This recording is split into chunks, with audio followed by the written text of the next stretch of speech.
Jika Anda bolak-balik setiap hari, Anda akan membuang terlalu banyak waktu di jalan. Lebih nyaman untuk tinggal di asrama dan kembali ke villa pada akhir pekan. Bagaimanapun Xiao Churan menjaga villa, jadi saya tidak perlu terlalu khawatir. Berjalanlah ke lantai 5 asrama putra, kamar 511. Qin Chuan mendorong pintu asrama yang merupakan asrama 4 orang. Tempat tidur terhubung ke meja. Ada tempat tidur di atas dan meja di bawah. Terdapat juga balkon di asrama tempat Anda dapat menjemur pakaian dan mencuci. Dilengkapi juga dengan pemanas kamar mandi pribadi dan kipas angin listrik. Dan AC yang dipasang di dinding. Qin Chuan melirik sekilas. 3 teman sekamarnya sudah pindah. Melihat Qin Chuan datang, anak laki-laki berkacamata itu berkata dengan semanggai, saudara terakhir ada di sini. Dia berjalan maju dengan cara yang akrab dan memegang tangan Qin Chuan. Halo, nama saya Tang Yuming. Halo, nama saya Qin Chuan. Tang Yuming menunjuk seorang pria tinggi dan kurus yang berdiri di dekatnya dan berkata. Namanya adalah Kang Huijun. Kang Huijun sedang makan pangsit. Dia melambaikan sumpitnya dan menyapa Qin Chuan. Kemudian, Tang Yuming memperkenalkan anak laki-laki berkulit gelap lain yang sedang melakukan bicep curl dengan dumbbell. Nama orang itu Wu Ming dan dia baru saja kembali dari ketentaraan. Qin Chuan mengangguk dan menyapanya. Tang Yuming menunjuk ke tempat tidur kosong dan berkata. Asrama kami diatur berdasarkan siapa cepat dia dapat. Tempat tidurmu ada di sana. Menyaksikan Qin Chuan mengambil tempat duduknya, Tang Yuming melanjutkan, saya telah melihat informasi pribadi dasar dari asrama kita. Wu Ming adalah yang tertua dan merupakan kepala asrama. Selanjutnya adalah Meten Kang Huijun dan Qin Chuan Yu adalah yang termuda dan merupakan yang keempat. Qin Chuan mengangguk dan tidak keberatan. Kang Huijun sedang makan pangsit sambil menjelajahi forum sekolah. Awalnya saya ingin membaca postingan tentang kontes kecantikan sekolah. Tetapi saat dia melihatnya, dia melihat postingan heboh yang dipasang di bagian atas. Dan dia berteriak, hei teman-teman, dengar berita besar. Tang Yuming maju untuk ikut bersenang-senang. Dan melihat bahwa di forum sekolah, postingan terpopuler disematkan dengan judul Dewa Perang Jepang, Gegong Er memblokir gerbang sekolah. Dan mahasiswa baru membela penjaga keamanan untuk memberi pelajaran kepada orang kaya yang pamer. Kang Huijun langsung mengklik postingan itu. Hanya ada beberapa foto buram dari suasana di dalam. Keterangan di bawah secara singkat menjelaskan detail kejadian di gerbang sekolah. Pria muda kaya yang mengendarai R tipe G parkir secara ilegal. Petugas keamanan sekolah membujuk mereka untuk pergi. Namun, dia dipermalukan oleh pria muda kaya itu. Seorang mahasiswa baru bertindak dan memberi pelajaran kepada anak laki. Setelah membaca deskripsi itu, Kang Huijun hanya memuji. Kerja bagus saat ini, beberapa orang mengandalkan uang di rumah. Melakukan apapun yang mereka inginkan dan merendahkan orang lain. Jika saya berada di tempat, saya juga akan mengambil tindakan dan memberi anak kaya itu perlawanan besar. Tang Yuming menelusuri postingan dengan cermat dan melihat foto-foto dengan serius. Kemudian dia berkata dengan terkejut, mengapa orang kaya di foto itu terlihat familiar? Sepertinya Li Jun. Wu Ming meletakkan dumbbell di tangannya dan menghampiri. Dia menatap orang-orang di foto itu dengan saksama, lalu menunjuk salah satu dan, tunggu, lihat, orang yang memberi pelajaran pada Li Jun tidak lain adalah anak keempat di asrama kita. Tang Yuming mengambil telepon Kang Huijun, mendekati Qin Chuan. Menunjuk foto itu dan bertanya, Old Fouris, bahwa Anda di foto. Apakah Anda memberi pelajaran kepada anak kaya itu? Qin Chuan tidak menyangkalnya dan mengangguk. Beraninya kau menyerang Li Jun. Wu Ming meletakkan dumbbell di tangannya dan berkata dengan susah payah. Aku tahu bahwa Li Jun konselor memberitahuku bahwa ayahnya adalah manajer umum Wanda Distrik Utara dan memiliki latar belakang yang luar biasa. Kakak keempat, kau terlalu impulsif. Kang Huijun meletakkan sumpitnya dan berkata dengan tidak percaya. Wanda yang kau bicarakan adalah Wanda Group. Wanda Group didirikan oleh orang terkaya. Wu Ming mengangguk. Ya. Wanda Group adalah perusahaan terkemuka, dan general manajer wilayah utaranya bukanlah orang biasa. Saya dengar dia pergi ke daerah kita untuk pemeriksaan investasi. Dan 2 pemimpin utama county secara pribadi menemaninya. Dia hanya menggerakkan tangannya dan mengatakan bahwa dia akan berinvestasi dalam membangun kompleks komersial, yang akan menjadi bisnis senilai puluhan miliar. Dapat dikatakan bahwa dia sangat kuat. Belum lagi di sekolah, kepala sekolah kami pun akan bersikap sopan saat melihatnya. Kang Huijun menjelaskan. Tang Yuming tampak tidak senang dan berkata dengan cemas. For You yang lama sudah mendapat masalah besar. Kakak kedua dan ketiga. Apakah Anda punya koneksi yang bisa membantu meredakan masalah ini? Kita perlu membiarkan pihak sekolah menengahi masalah ini sebelum ayah Li Jun tiba. Wu Ming bertanya. Sebagai yang tertua, dia adalah yang paling tenang saat ini. Wu Ming mulai menganalisis pengaturan tersebut dan segera mulai memecahkan masalah. Kang Huijun dan Tang Yuming menggelengkan kepala. Keduanya adalah siswa yang diterima di Kyoto dari wilayah tersebut. Orang tua saya adalah karyawan perusahaan biasa, jadi bagaimana mereka bisa memiliki koneksi? Wu Ming tampak serius dan menundukkan kepalanya sambil berpikir sejenak. Kemudian menggigit bibirnya, dia berkata, kalau begitu, aku akan mencari konselor dan melihat apakah dia punya solusi. Setelah mengatakan itu, Wu Ming mengenakan sweater dan bergegas keluar. Berlari menuju asrama konselor. Sebagai kakak tertua di asrama, aku sangat khawatir tentang saudara-saudaraku ketika sesuatu terjadi. Dia tidak akan duduk diam dan akan melindungi Qin Chuan dengan segala cara. Tang Yuming seperti semut di atas panci panas yang mondar-mandir di asrama. Mencoba mencari solusi untuk Qin Chuan. Kang Huijun mulai menghubungi sesama penduduk desanya. Seingat saya, sesama penduduk desa saya ini sudah menjadi senior yang menjadi wakil presiden Serikat Mahasiswa. Halo, Senior Chen, saya Kang Huijun. Oh, ada apa? Begini, sesuatu terjadi pada saudara laki-laki saya hari ini. Kang Huijun secara singkat meninjau urusan Qin Chuan dan memberitahu pihak lain. Akibatnya pihak lain menyela dia dengan tergesa-gesa sebelum dia bisa menyelesaikan kata-katanya. Huijunit bukan karena aku tidak ingin membantumu, aku hanya tidak bisa melakukan apapun. Dia adalah Li Jun dan ayahnya adalah Li Gang. Dia adalah General Manager Wilayah Utara Grup Wanda. Saya juga ingin pergi ke Wanda Group untuk magang tahun ini. Jika Anda meminta saya untuk membantunya memberikan rekomendasi yang baik kepada Li, saya khawatir saya akan kehilangan semua kesempatan magang saya. Setelah mengatakan itu, pihak lain menutup telepon. Kang Huijun menghela napas panjang seperti bola yang kempes. Wakil Presiden Serikat Mahasiswa Universitas Keuangan dan Ekonomi sepertinya sangat berkuasa di sekolah. Tetapi begitu Anda memasuki masyarakat, siapa yang akan mengakui gelar Anda? Selama Anda meninggalkan sekolah, Anda hanyalah seorang siswa. Seorang pemula. Melihat ini, Tang Yuming hanya bisa menaruh harapannya pada Wu Ming. Dia pergi menemui konselor dan secara logika Li Jun seharusnya memberikan muka pada konselor. Tang Yuming sepertinya memikirkan sesuatu dan segera membuka WeChat di ponselnya dan berkata kepada Kang Huijun. Saudara ketiga, berapa banyak uang yang kamu punya? Saya masih punya 800 untuk biaya hidup bulan ini. Kamu transfer 500 ke saya punya total 1.500 di sini. Transfer semuanya ke Lausi, mohon terima 2.000 yuan. Jika pihak lain ingin membayar kompensasi kepada Anda dapat menanganinya dalam keadaan darurat. Saat ini, pintu asrama didorong terbuka dari luar. Wu Ming masuk dengan tergesa-gesa diikuti oleh seorang pria parubaya botak.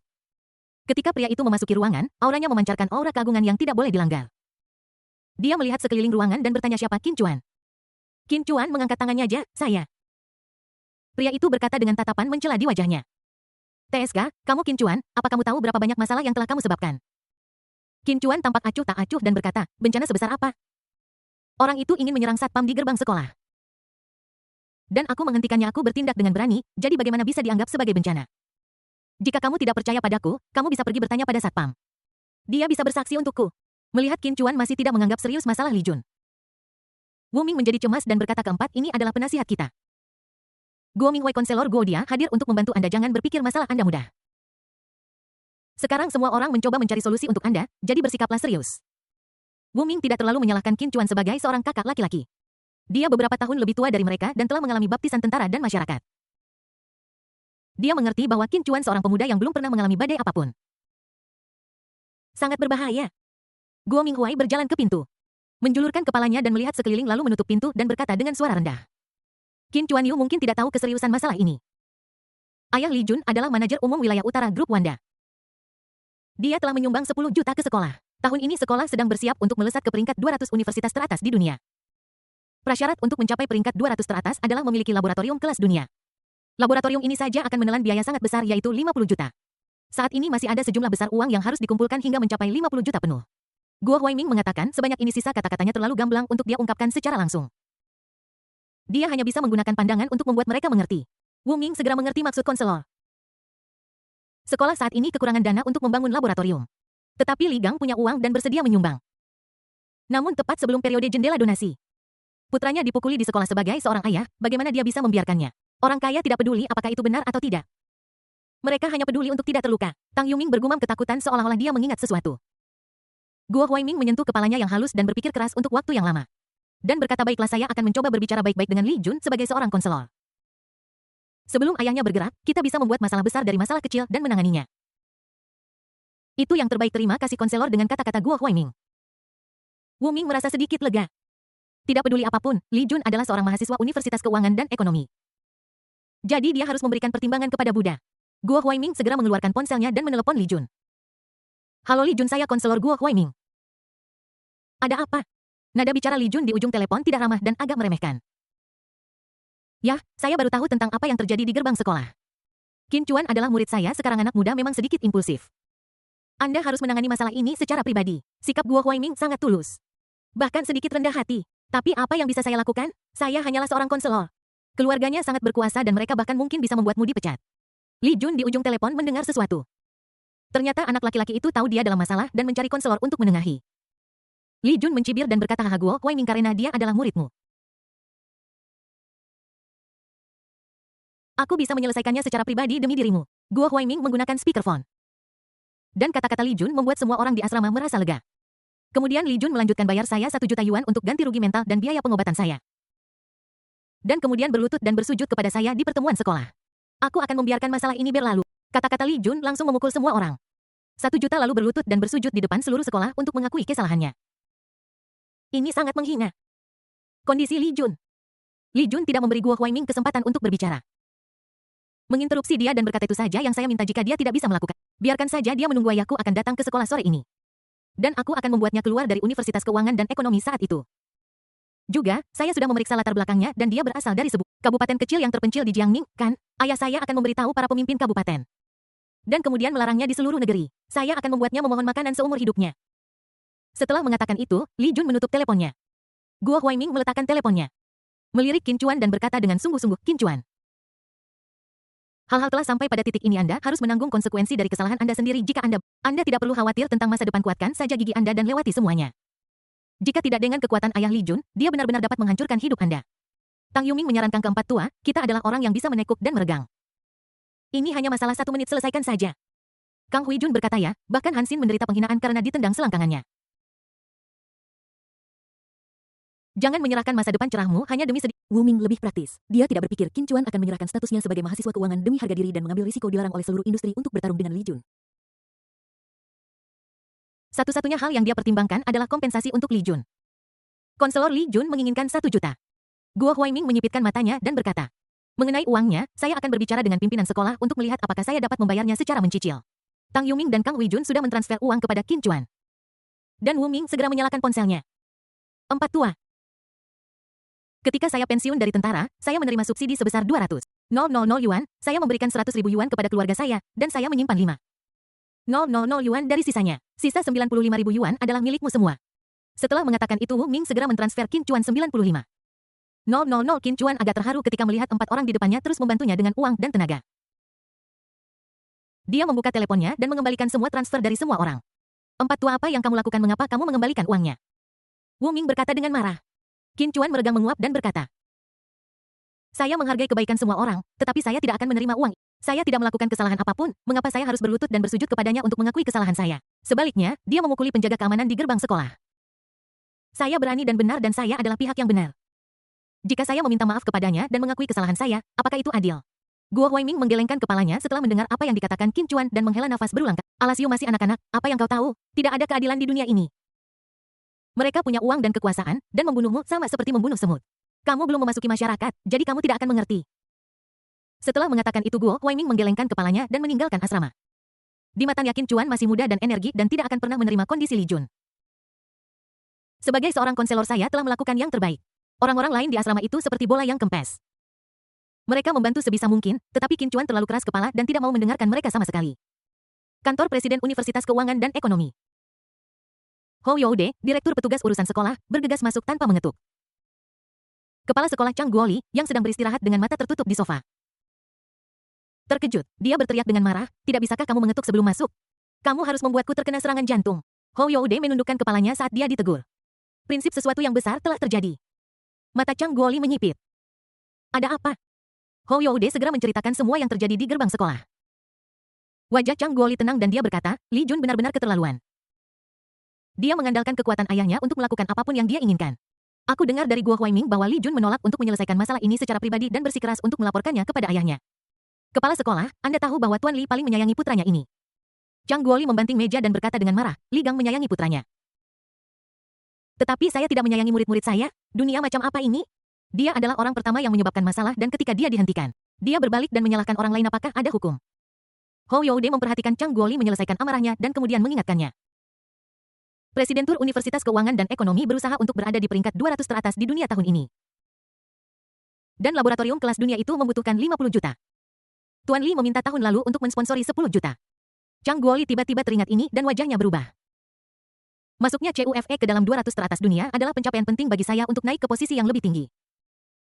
Jika saya gagal melewati rintangan ini, karir saya dalam hidup ini akan berakhir. Tepat ketika Chang Guoli ragu-ragu, telepon di mejanya berdering. Departemen Keamanan yang menelepon, kepala sekolah. General Manager Wilayah Utara Grup Wanda, Li Gang, ingin bertemu dengan Anda. Sebuah Mercedes-Benz S350 melaju lurus ke gedung kantor Universitas Keuangan dan Ekonomi. Li Gang yang mengenakan setelan hitam berjalan ke kantor kepala sekolah didampingi oleh 2 asisten. Chang Guoli tersenyum lebar dan melangkah maju untuk mengulurkan tangannya. Oh, Merliai minta maaf karena tidak menyambut Anda secara langsung. Li Gang melirik Chang Guoli dan mendengus dingin. Kepala sekolah Chang, Anda tahu tentang urusan putra saya kan? Saya sudah mendengar sedikit tentang itu, Sudah umum bagi anak muda untuk berkelahi dan bermain-main. Li Gang membanting meja menunjuk hidung Chang Guoli dan berkata dengan marah. Saya menghabiskan banyak uang untuk mensponsori universitas Anda karena saya ingin putra saya memiliki lingkungan belajar yang baik. Pada akhirnya keselamatan pribadi putra saya tidak terjamin. Wajah Chang Guoli sedikit berubah, dia adalah kepala sekolah dan orang yang memiliki status sosial tinggi. Dalam keadaan normal, dia akan menelepon bagian keamanan dan meminta mereka untuk mengusir Li Gang. Namun sekarang adalah waktu yang kritis untuk kemajuan karirnya. Dan dia membutuhkan bantuan dari pihak lain, jadi terkadang dia harus menundukkan kepalanya. Panggil pria yang memukuli anakku ke sini. Aku ingin melihat latar belakang macam apa yang dia miliki hingga berani menyentuh anakku. Setelah melihat ini, Hou Youde segera berlari keluar untuk memanggil Qin Chuan. Lebih dari 10 menit kemudian, Qin Chuan berjalan perlahan ke kantor kepala sekolah. Li Gang menatap orang itu dari atas ke bawah dan melihat bahwa dia mengenakan pakaian biasa. Hanya dengan sepasang sepatu olahraga lokal di kakinya. Kamu adalah orang yang memukuli putraku. Qin Chuan menatap Li Gang dengan dingin dan bertanya. Apakah Anda ayah dari binatang buas itu? Anda Presiden Chang? Ini adalah siswa yang diajar oleh Universitas Keuangan Anda. Chang Guoli memelototi Qin Chuan menuangkan secangkir teh untuk Li Gang. Dan berkata sambil tersenyum, siswa dari kota kabupaten memang memiliki sedikit temperamen. Li Gang melambaikan tangannya dan menjatuhkan teh dari meja. Cukup, kepala sekolah Chang. Saya rasa Anda hanya mengistimewakan anak ini. Pada saat ini, Li Jun juga tiba di kantor kepala sekolah. Dia sedikit takut ketika pertama kali melihat Qin Chuan.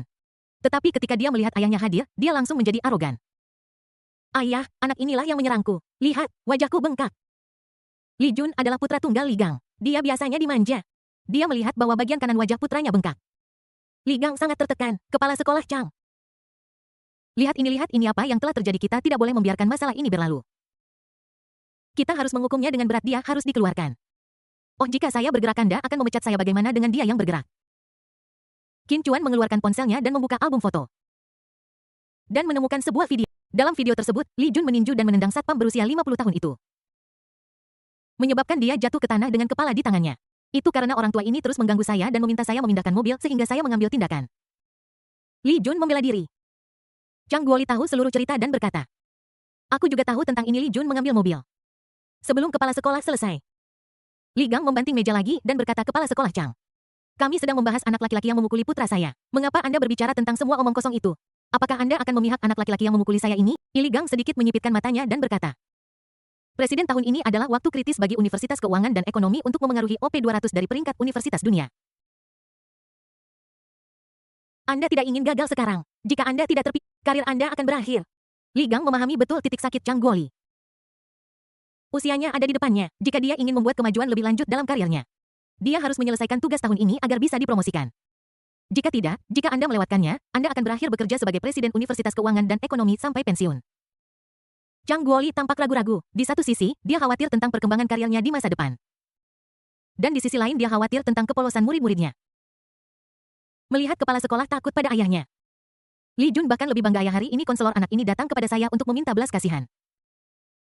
Saya sudah memberitahunya bahwa selama dia membayar 1 juta yuan dan bersujud kepada saya di pertemuan sekolah. Saya akan memaafkannya. Ketika Chang Guoli mendengar ini, dia merasa seperti telah menggenggam secercah harapan bahwa masalah itu dapat diselesaikan. Li Gang tertawa terbahak-bahak setelah mendengar ini, putraku benar-benar murah hati.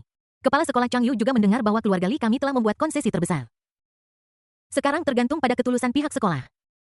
Chang Guoli menoleh dan melihat ke arah Qin Chuan. Seolah meminta pendapatnya. Dia telah membaca informasi pribadi Qin Chuan. Orang tuanya adalah pekerja pabrik biasa dan kondisi keluarganya sangat biasa. Selama dia bersedia meminta maaf, pihak sekolah akan mencari cara untuk membayar kompensasi untuknya. Namun sedetik kemudian, hal yang tidak pernah diharapkan Chang Guoli adalah Qin Chuan duduk di kursi dan mencibir. Saya memberi keluarga Li pilihan. Biarkan Li Jun bersujud kepada satpam dan mengakui kesalahannya.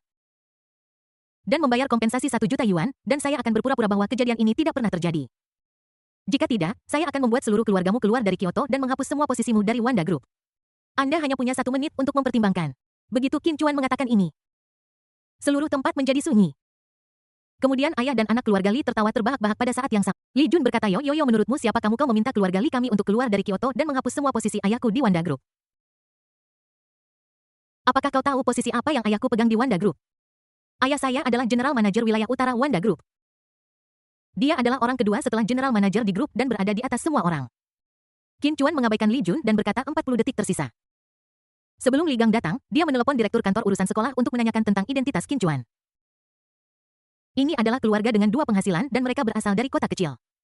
Nak, pabrik tempat orang tuamu bekerja juga berada di bawah nama grup Wanda kami. Hanya dengan satu panggilan telepon dari mereka, mereka akan dipecat dan dipulangkan segera. Dan kemudian seluruh industri akan melarang mereka sehingga mereka tidak mungkin mendapatkan pekerjaan selama sisa hidup mereka. Apakah kamu tahu dengan siapa kamu berbicara? Kamu tidak tahu setinggi apa langit atau sedalam apa bumi. Zhang Guoli berjalan mendekat ke Qin Chuan dan mengedipkan mata padanya. Memberi isyarat agar dia berhenti berbicara, jika tidak dia tidak akan bisa membantunya. Qin Chuan mendorong kepala sekolah menjauh dengan satu tangan dan melihat arlojinya. Masih ada 30 detik. Li Gang merasa terhina dan marah. Dia segera mengangkat telepon selulernya dan menelepon pabrik garmen Jiangning Meite. Halo, apakah ini Direktur Zhou Jiangwo? Saya Li Gang. Zhou Jiangwo tertegun. Apakah ini Tuan Li dari Wanda Group? Ini halo. Pabrik garmen Meite diakuisisi oleh Wanda Group tahun lalu dan sekarang menjadi bagian dari wilayah utara Wanda Group. Zhou Jiangwo, manajer umum wilayah utara. Baru bertemu Zhou di pertemuan tahunan di awal tahun dan selalu ingin menjilatnya. Tetapi dia tidak punya cara untuk melakukannya. Apakah ada pasangan yang bekerja di pabrik Anda? Pria itu adalah Qin Guoming dan wanita itu adalah Shen Hua. Zhou Jiangwo berpikir sejenak dan menjawab. Ya, ada. Pecat mereka segera, lalu sebarkan berita ke seluruh Jiangning bahwa perusahaan manapun yang berani mempekerjakan mereka berarti menentang Wanda Group kami dan saya. Li Gang dan saya pasti akan menembak mereka. Zhou Jiangwo tidak tahu dari mana Li Gang mendapatkan amarahnya. Dan dia marah pada 2 pekerja biasa di pabriknya. Tetapi dia terus setuju, oke Pak Li, saya akan segera memecat mereka. Setelah menutup telepon, Li Gang mencibir dan berkata, "Hai kau berandal kecil, sekarang kau tahu betapa kuatnya aku. Jika kau menyinggungku, aku akan membuat seluruh keluargamu menderita." Zhang Guoli menghela nafas. Situasi saat ini adalah yang paling tidak ingin dia lihat. Dia berbisik kadu awalnya ini adalah konflik antar siswa. Dan sekarang melibatkan orang dewasa Qin Chuan. Namun, Qin Chuan tampak tenang dan berkata dengan santai, "Oke, waktunya habis, kamu tidak punya kesempatan. Bebek mati memang keras kepala. Dan si idiot dari sebuah kaunti kecil ini selalu suka pamer." Li Jun mencibir. Qin Chuan mengeluarkan ponselnya dan menghubungi sebuah nomor. "Halo, saya Qin. Ya, General Manager Wilayah Utara Wanda Group adalah Li Gang." "Benar. Oke, berhentikan dia dari semua jabatannya di grup dan pecat dia secara langsung. Jika dia membuat masalah, biarkan pihak ketiga mengauditnya untuk melihat berapa banyak uang yang telah dia gelapkan dari grup selama bertahun-tahun. Dan kirimkan langsung ke departemen terkait. Sewa pengacara terbaik dan tuntut dia dengan hukuman maksimal. Setelah dia dipecat, biarkan seluruh negeri tahu bahwa siapapun yang bekerja sama dengannya dan 3 generasi kerabat jaminannya menentang Wanda Group dan akan menanggung akibatnya." Setelah Qin Chuan menutup telepon, dia memandang ayah dan anak Li dengan geli. Li Jun tertawa terbahak-bahak. "Kau sangat pandai berakting sampai-sampai kau memecat ayahku. Kenapa kau tidak menangkapnya saja?" Mata Qin Chuan berkilat dengan cahaya garang. Dan dia berkata jika dia dikurung dia masih bisa makan makanan penjara gratis setiap hari. "Yang saya inginkan adalah membuat seluruh keluarga Anda menjadi kehidupan kelas terendah yang paling Anda benci. Dan kerabat serta teman-teman Anda akan meludahi Anda." Li Gang menjadi semakin tidak sabar saat dia mendengarkan kata-kata Qin Chuan dan hendak menyela. Tiba-tiba ponselnya berdering. Dia melihat nama penelepon dan melihat itu adalah Wang Lin, ketua Wanda Group. Li Gang segera mengubah ekspresinya dan berkata dengan nada menjilat. "Halo Tuan Wang, instruksi apa yang Anda punya?" Detik berikutnya, wajah Li Gang berubah drastis, menjadi pucat tanpa jejak darah. Telepon itu terlepas dari tangannya dan jatuh ke tanah. Segera setelah itu, semua orang di rumah menerima pemberitahuan push berita dari berbagai aplikasi di ponsel mereka. Berita terkini perubahan personel di Wanda Group. Li Gang, General Manager Wilayah Utara, diberhentikan oleh grup karena masalah gaya pribadi. Kantor itu sunyi senyap. Semuanya terjadi terlalu cepat dan terlalu tiba-tiba. Belum pernah terjadi sebelumnya di Wanda Group seorang eksekutif senior diberhentikan tanpa peringatan apapun. Li Gang sadar dari lamunannya dan segera menelepon Ren Zhongwei, Wakil Presiden grup. "Tuan Ren, apa yang terjadi? Mengapa Dewan Direksi memecat saya tanpa alasan?" "Saya baru saja bersama Tuan Wang." "Li Gang, apakah Anda menyinggung seseorang?" Ren Zhongwei bertanya dengan suara rendah. "Tidak, Tuan Ren, Anda mengenal saya dengan baik. Saya selalu jujur dan baik hati. Saya selalu membungkuk dan menjilat setiap pemimpin yang saya temui. Dan saya menerima semua kerugian yang dapat diderita oleh diri saya sendiri. Emren, tolong beritahu saya alasannya." Terdengar keheningan sesaat di ujung telepon. Dan kemudian dia berbicara. "Li Gang, aku mengatakan yang sebenarnya kepadamu. Keputusan untuk memecatmu dibuat oleh pemegang saham terbesar di Dewan. Dia curiga bahwa Anda telah menggelapkan sejumlah besar uang kelompok tersebut. Dan bahkan Presiden Wang tidak dapat melindungi Anda. Saya menyarankan Anda untuk tidak berjuang atau melawan.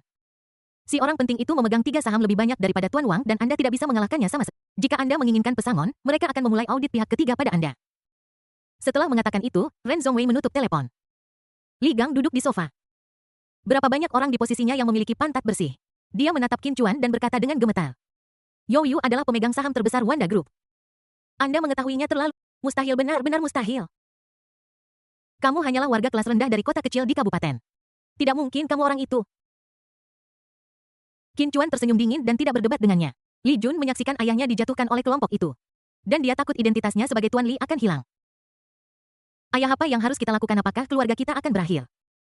Li Gang menamparnya dan berkata, dasar tidak berguna, ayahmu belum selesai. Ini hanya pekerjaan saya, sudah selesai dengan itu. Saya telah menyimpan 100 juta dalam beberapa tahun terakhir. Sialan, saya tidak di Wanda Group sekarang, sekalipun Anda adalah pemegang saham utama. Apa yang bisa kamu lakukan padaku? Setelah lebih dari 10 tahun bekerja, Li Gang telah mengumpulkan kekayaan besar yang cukup untuk menghidupi keluarganya dengan nyaman selama sisa hidup mereka. Ding ding ding. Telepon Li Gang berdering lagi, dia menggeser teleponnya dan menjawabnya. Halo, ini adalah tim audit internal Wanda Group. Setelah penyelidikan, Anda menggunakan posisi Anda untuk mencuri total 150 juta yuan dari keuntungan grup. Anda diharuskan untuk mengembalikan semua uang dalam waktu 3 hari. Jika Anda gagal membayar dalam batas waktu, perusahaan kami akan mentransfer materi yang relevan ke unit inspeksi dan mengajukan gugatan untuk melindungi semua hak dan kepentingan grup kami. Setelah mendengar ini, Li Gang terhuyung dan jatuh ke tanah. 150 juta adalah angka yang bahkan tidak bisa dia dapatkan meskipun dia menjual semua real estate atas namanya.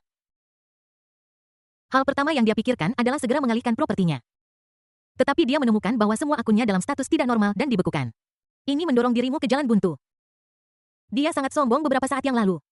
Tapi sekarang dia merangkak di depan Qin Chuan seperti seekor anjing dan menarik kaki celana Qin Chuan. Bos Qin, mohon berbesar hati dan perlakukan aku seperti kentut. Jangan bunuh aku salah, aku benar-benar salah. Qin Chuan mundur selangkah. Menarik kembali kaki celananya dan berteriak marah, menjauh dariku.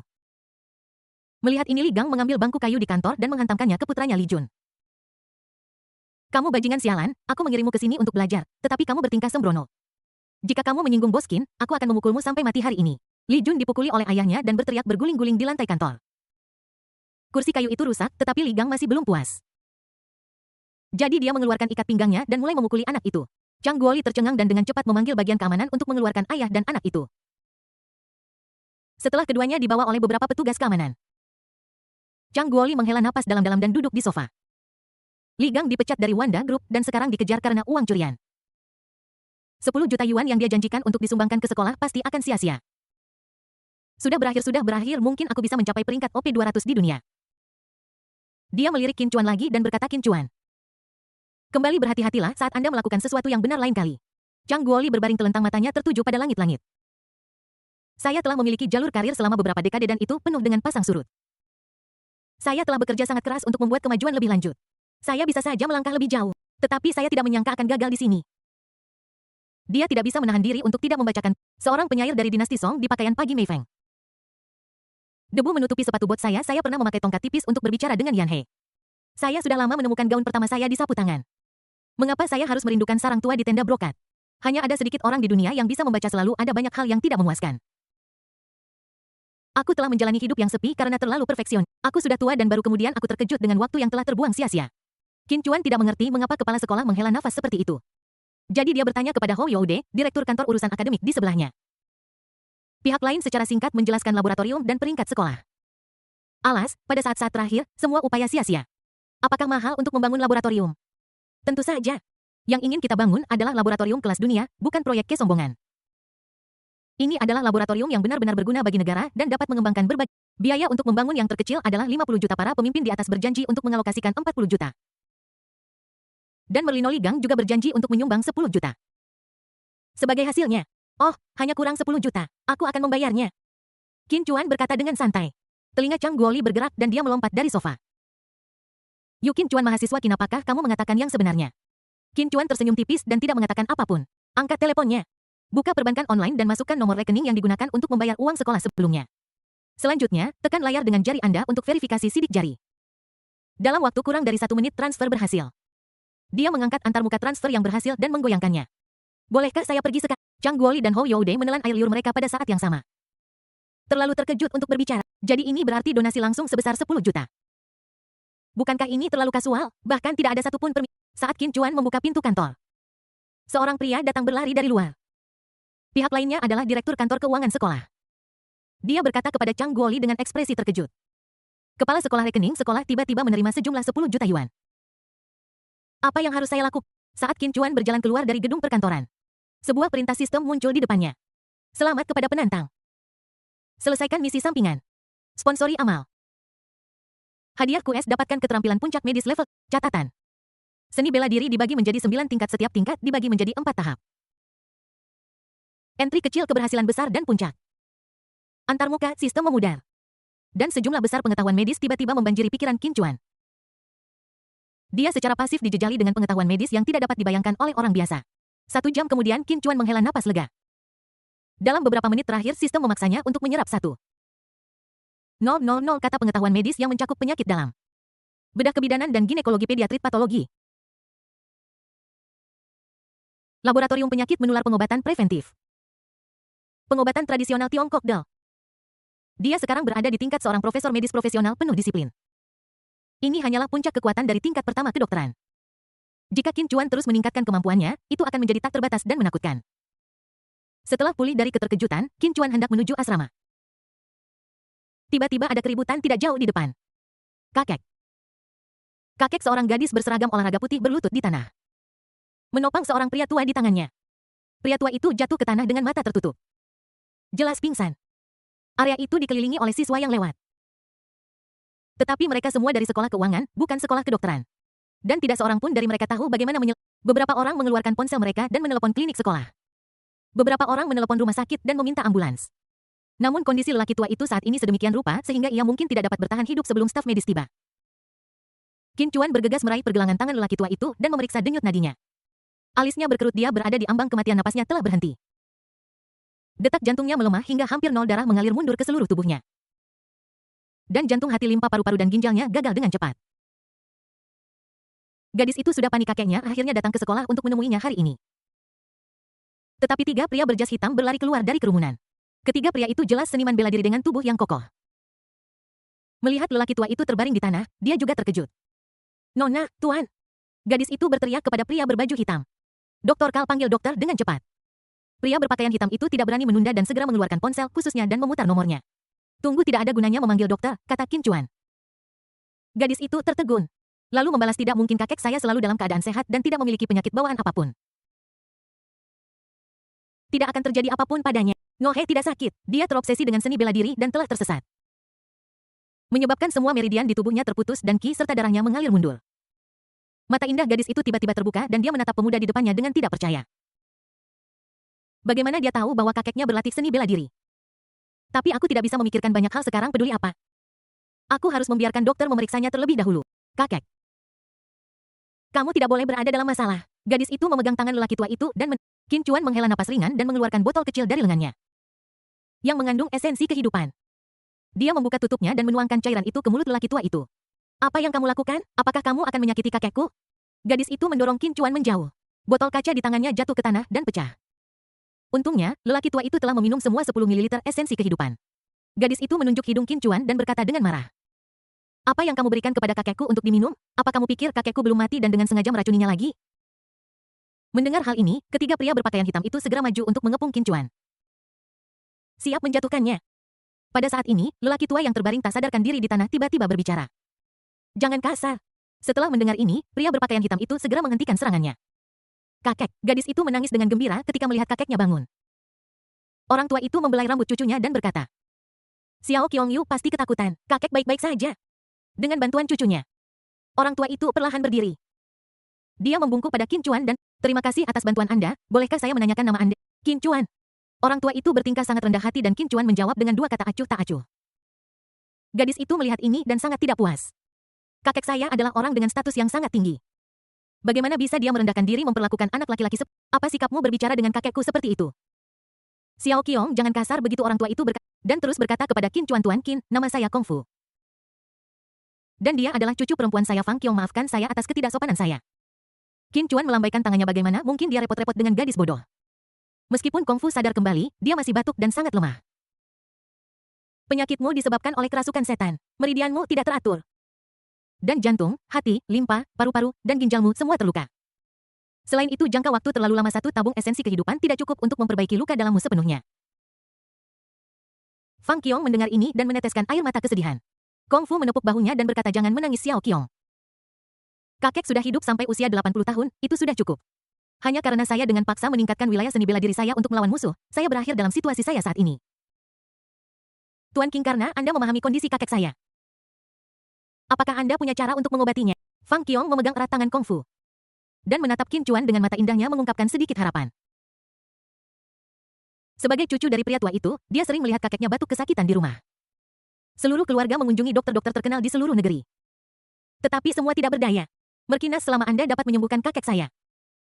Keluarga Kong saya dapat menyetujui permintaan apapun yang Anda buat. Qin Chuan memikirkannya dan menyadari bahwa penyakit Kung Fu tidak dapat disembuhkan. Itu hanya membutuhkan 6 botol esensi kehidupan untuk 1 kali perawatan. Formula esensi kehidupan adalah buku rahasia yang hanya dimiliki oleh praktisi medis tingkat atas. Perawatannya tidak sulit tetapi ramuannya membutuhkan waktu untuk disiapkan. Tolong beri saya waktu dan saya akan datang ke rumahmu untuk mentraktirmu. Oke. Tentu saja Fang Qiong melompat dengan gembira. Wajahnya yang cantik, yang awalnya berlinang air mata, kini dipenuhi. Kalau begitu, aku harus merepotkanmu, Tuan Qin. Bagaimanapun juga, Kung Fu telah melihat dunia, bahkan jika pihak lain mengungkapkan kemampuan untuk memperpanjang hidupnya. Dia tidak menunjukkan kegembiraan. Xiao Chen, mohon catat nomor ponsel Tuan Qin. Saat dia luang, kamu bisa menjemputnya. Setelah itu Kung Fu berpikir sejenak dan berkata kepada Qin Chuan, Tuan Qin, keluarga Kong saya masih memiliki beberapa koneksi di Kyoto. Jika Anda memiliki masalah, beritahu saya. Qin Chuan mengangguk dan melihat Kung Fu dan kelompoknya pergi. Tiba-tiba sebuah perintah sistem muncul di depannya. Selamat kepada penantang. Selesaikan misi sampingan. Selamatkan yang terluka. Hadiah misi dapatkan akses ke klub malam terbaik di Kyoto, MIXXX. Qin Chuan bingung. Tugas utama memintaku untuk belajar dengan giat, tetapi hadiahnya semua menggoda untuk membuatku bahagia. Sistem Anda sangat bodoh. Sama seperti Qin Chuan mengeluh tentang hadiah sistem. Seorang gadis dengan temperamen luar biasa dan tubuh yang gurasif berlari ke arahnya. Xiao Chuan, mengapa kamu di sini? Su Xiaoyan menangis dengan gembira. Qin Chuan menatap air mata di mata Su Xiaoyan dan berkata dengan terkejut. Kak Xiaoyan, ada apa? Aku baru saja keluar dari kantor kepala sekolah. Aku melihat postingan di forum dan langsung mengenalimu. Kemudian saya mendengar bahwa Li Jun menelepon ayahnya. Ayah Li Jun adalah seorang eksekutif senior dari grup yang terdaftar dan memiliki hubungan dekat dengan sekolah. Aku khawatir dia akan melakukan ini padamu. Qin Chuan membelai rambut Su Xiaoyan dan berkata. Tidak apa-apa, Kak Xiaoyan, jangan khawatir. Apa kamu baik-baik saja? Su Xiaoyan merasa lega ketika mendengar itu. Xiaoyan, dia pacarmu. Sebuah suara wanita yang agak tajam datang dari belakang Su Xiaoyan. Dia adalah seorang gadis yang mengenakan celana jeans ketat panjang dan t-shirt kerja yang memperlihatkan perut. Meskipun dia memakai riasan tebal, Anda tetap bisa melihat bahwa fitur wajahnya 3 dimensi dan dia cantik. Namun dibandingkan dengan Su Xiaoyan, dia jauh lebih rendah. Xiao Chuan belum mengaku padaku. Jadi aku tidak tahu apakah dia pacarku. Oh sudahlah. Su Xiaoyan berjuang dalam hati dan berkata baiklah, namanya Qin Chuan. Xiao Chuan, dia sahabatku Su Qian. Apakah kamu Qin Chuan? Su Qian bertanya dengan terkejut sambil mengedipkan mata besarnya. Ya. Ini aku. Apakah kamu Qin Chuan yang Xiaoyan selalu bicarakan? Teman masa kecilmu yang tumbuh besar di asrama pabrik pakaian. Qin Chuan mengangguk dan menegaskan lagi. Wajah cantik Su Xiaoyan langsung memerah. Dan dia dengan cepat menghentikan Su Qian. Xiao Qian, mengapa kamu mengatakan semuanya? Ini sangat memalukan. Hati Su Qian bergetar. Su Xiaoyan menolak para pelamar itu dan selalu mengatakan bahwa dia sedang menunggu kekasih masa kecilnya. Ternyata semuanya benar. Su Qian menatap Qin Chuan dengan cermat lagi. Dan sepertinya mengingat sesuatu. Oh, aku ingat kamu. Orang yang terlambat yang berlari sepanjang jalan setelah turun dari bus hari ini adalah kamu. Qin Chuan memikirkannya dan menyadari bahwa dia sedang mengerjakan tugas dengan waktu terbatas pada saat itu. Jadi dia menjawab, ya, itu aku. Bibir Su Qian melengkung membentuk seringai yang tidak terlihat. Su Xiaoyan sudah sangat menyendiri, jadi mengapa dia menemukan pria yang begitu miskin? Ngomong-ngomong, Xiaoyan, besok adalah akhir pekan dan ini hari ulang tahunku. Mengapa kamu tidak meminta Qin Chuan untuk ikut juga? Su Xiaoyan merasa sedikit malu dan dia melirik Qin Chuan. Qin Chuan tersenyum dan berkata, baiklah, saya tidak ada kelas di akhir pekan jadi saya punya waktu. Haha, dia memang bajingan yang makan dan minum gratis. Su Xiaoyan benar-benar sesuatu, ada begitu banyak pria tampan di Kyoto. Tapi dia memilih yang termiskin. Sayang sekali tubuh yang begitu bagus. Setelah berpisah dari Su Xiaoyan, Su Qian berjalan ke sudut dengan ponselnya. Halo Pak Wang, ini aku Xiao Qian. Wang Cheng tampaknya sedang melakukan latihan pada saat ini. Dia terengah-engah ketika berbicara dan bertanya dengan tidak sabar. Ada apa? Saya melihat pacar Su Xiaoyan. Wang Cheng di ujung telepon segera berhenti dari apa yang sedang dia lakukan dan bertanya dengan rasa ingin tahu. Tuan dari keluarga bangsawan yang mana ini? Hei, dia bukan anak dari keluarga bangsawan. Dia hanya kekasih masa kecil yang selalu Su Xiaoyan sebutkan. Siapa dia? Tidak ada yang istimewa. Su Xiaoyan sebelumnya mengatakan bahwa kedua keluarga itu adalah pekerja di pabrik garmen di Jiangning. Dan mereka tumbuh besar di asrama staf pabrik. Pekerja. Anak seorang pekerja, hanya itu. Yes, meruang. Terdengar keheningan di ujung telepon sana. Diikuti oleh tawa liar hahaha hadam Su Xiaoyan. Dia menolak saya di awal dengan mengatakan dia punya pacar. Saya pikir dia adalah putra dari keluarga kaya, tapi ternyata dia hanya putra seorang pekerja biasa. Tuan Wang, saya baru saja punya ide. Besok akhir pekan adalah hari ulang tahun saya. Su Qian mengingatkan. Wang Cheng tertegun lalu memuji. Bagus sekali, aku akan pergi menemui orang ini besok dan aku akan mempermalukan laki-lakinya di depan Su Xiaoyan. Beritahu dia bahwa di dunia ini tidak punya uang itu. Tuan Wang, lalu aku. Oke, besok adalah hari ulang tahunmu. Dan aku akan memberimu tas LV. Terima kasih Tuan Wang, terima kasih. Tuan Wang. Kamar 511 lantai 5 asrama pria. Qin Chuan baru saja membuka pintu. Tang Yuming Wuming dan Kang Huijun semua bergegas maju. Dia menatap Qin Chuan dari atas ke bawah. Keempat tua. Kamu baik-baik saja? Apakah Li Jun si tua dan yang lainnya membuat masalah untukmu? Saudara keempat, apakah uang? Aku akan pergi meminta rekan-rekanku untuk meminjam sebagian, kita bisa menyelesaikan masalah ini bersama-sama dengan lebih banyak. Beberapa orang menghampiri Qin Chuan dan menanyakan kabarnya. Mereka sama sekali tidak menghindarinya karena dia telah menyinggung tokoh besar. Ini membuat Qin Chuan sangat senang. Tidak apa-apa, kami baru saja menanganinya di kantor kepala sekolah. Qin Chuan berkata sambil tersenyum. Kantor kepala sekolah. Beberapa orang menghela nafas dan merasa takut. Masalah ini benar-benar sampai ke kepala sekolah. Wu Ming berasal dari militer dan memiliki pengalaman di masyarakat. Segera setelah dia mendengar kantor kepala sekolah, dia mengerti alasan. Presiden Universitas Keuangan dan Ekonomi Kyoto. Pemimpin universitas ternama memegang jabatan resmi. Para siswa hanya mengalami konflik satu sama lain. Dan dia jauh lebih efektif daripada konselor dalam melakukan mediasi. Berapa banyak yang hilang darimu? Qin Chuan tertegun dan berkata sambil tersenyum. Uang apa yang perlu kamu bayar? Kamu tidak perlu membayar. Beberapa orang saling pandang dan berkata, kamu membuat keributan besar. Dan Anda tidak perlu membayar kompensasi. Saat itu, Li Jun bersumpah untuk membayar kompensasi dan bersujud untuk meminta maaf. Bagaimana mungkin dia tidak membayar? Wu Ming mengedipkan mata pada Tang Yuming dan Kang Huijun. Dan melihat ekspresi acuh tak acuh Qin Chuan dan berpura-pura tenang. Mereka mengerti apa yang sedang terjadi. Beberapa hal bahkan jika Anda melakukannya, Anda tidak bisa mengatakannya dengan lantang. Mari kita berkumpul. Fournow yang lama bahwa masalah ini telah diselesaikan. Oke bos, saranmu bagus, saya mendukungnya. Saya setuju dengan itu. Wu Ming menepuk bahu Qin Chuan dan berkata. Anak keempat, makanan hari ini ditraktir oleh kakak, jadi Su kamu bisa makan dan minum sepuasnya. Lupakan semua hal yang tidak menyenang. Saat malam tiba, mereka berempat mengendarai sepeda bersama menuju jalanan jajanan di gerbang barat Universitas Keuangan dan Ekonomi. Ini adalah surga bagi camilan larut malam dengan segala sesuatu mulai dari bir hingga ayam goreng hingga tusuk sate barbecue dan hotpot pedas. Karena musim gugur semakin dekat, Wu Ming menyarankan agar semua orang makan sate bakar dan domba panggang untuk makanan bergizi. Makan kebab dan minum anggur, semakin banyak Anda makan semakin baik. Untuk membantu Qin Chuan melupakan hari yang memalukan itu, Wu Ming dan Tang Yuming terus menambahkan lebih banyak makanan dan anggur. Keempatnya menghabiskan hampir 1.000 yuan untuk barbecue dan bir. Untungnya, uang pensiun Wu Ming cukup, kalau tidak. Jika itu adalah siswa biasa, dia harus hidup dengan roti kukus selama sisa bulan itu. Beberapa orang sedikit mabuk sehingga Qin Chuan dan Wu Ming berjalan. Kang Huijun sangat senang setelah minum sehingga dia bersikeras untuk berdiri di belakang mobil Tang Yuming dan bernyanyi. Dan memintanya untuk mengantarnya kembali ke sekolah. Tang Yuming tidak menolak, tetapi setelah mengendarai hanya 2 langkah. Dia menemukan bahwa rem sepeda yang dipakainya rusak. Dia gagal mengerem tepat waktu dan dengan keras dia menabrak Porsche Cayenne yang diparkir secara ilegal di sisi jalan di depannya. Wajah kedua pria itu menjadi pucat dan mereka hampir sadar pada saat itu. Saya melihat bahwa bumper belakang Porsche Cayenne penyok karena sepeda yang digunakan bersama. Pemiliknya sedang duduk di dalam mobil ketika dia mendengar suara itu. Dia segera keluar untuk memeriksa. Pemilik Porsche Cayenne adalah seorang pria berusia 40-an dengan wajah penuh daging. Dia keluar dari mobil dan memeriksa kendaraannya, lalu melihat bahwa orang-orang yang menabrak mobil itu adalah 2 pria muda yang tampak seperti mahasiswa. Tanpa mengatakan apapun, dia datang dan menamparkan keduanya di wajah. Brengsek, kalian berdua orang miskin, apa kalian tahu cara naik sepeda? Apa kamu tahu berapa harga sepeda ini? Apa kamu mampu membayar kompensasinya? Tang Yuming dan Kang Huijun dipukuli dengan sangat parah sehingga mereka tidak berani melawan dan hanya bisa berdiri di sana dengan kepala tertunduk. Maaf, kami tidak sengaja melakukan itu. Rem pada sepeda bersama ini rusak. Kami akan memberikan kompensasi kepada Anda. Tang Yuming melihat bahwa Cayenne ini adalah model lama. Dan harga saat ini seharusnya sekitar 600.000. Dan saat ini, hanya ada masalah dengan bumper yang seharusnya dapat diperbaiki tanpa mengeluarkan terlalu banyak uang. Jika 2 orang mengumpulkan uang mereka bersama, mereka mampu membayar kompensasi. Pria itu meludah, jangan lari, kalian berdua, saya akan meminta toko 4S datang untuk menilai kerusakannya sekarang juga.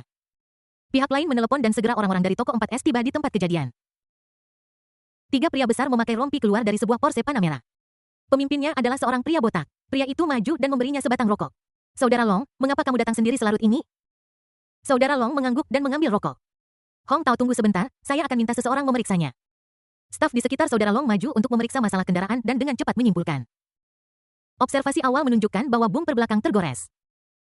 Papan sirkuit di bagasi rusak, batang hidrolik rusak. Dan pintunya tertekan dan penyok. Perkiraan awal menunjukkan bahwa biaya perbaikan seluruh kendaraan diperkirakan konservatif sebesar 600.000 yuan.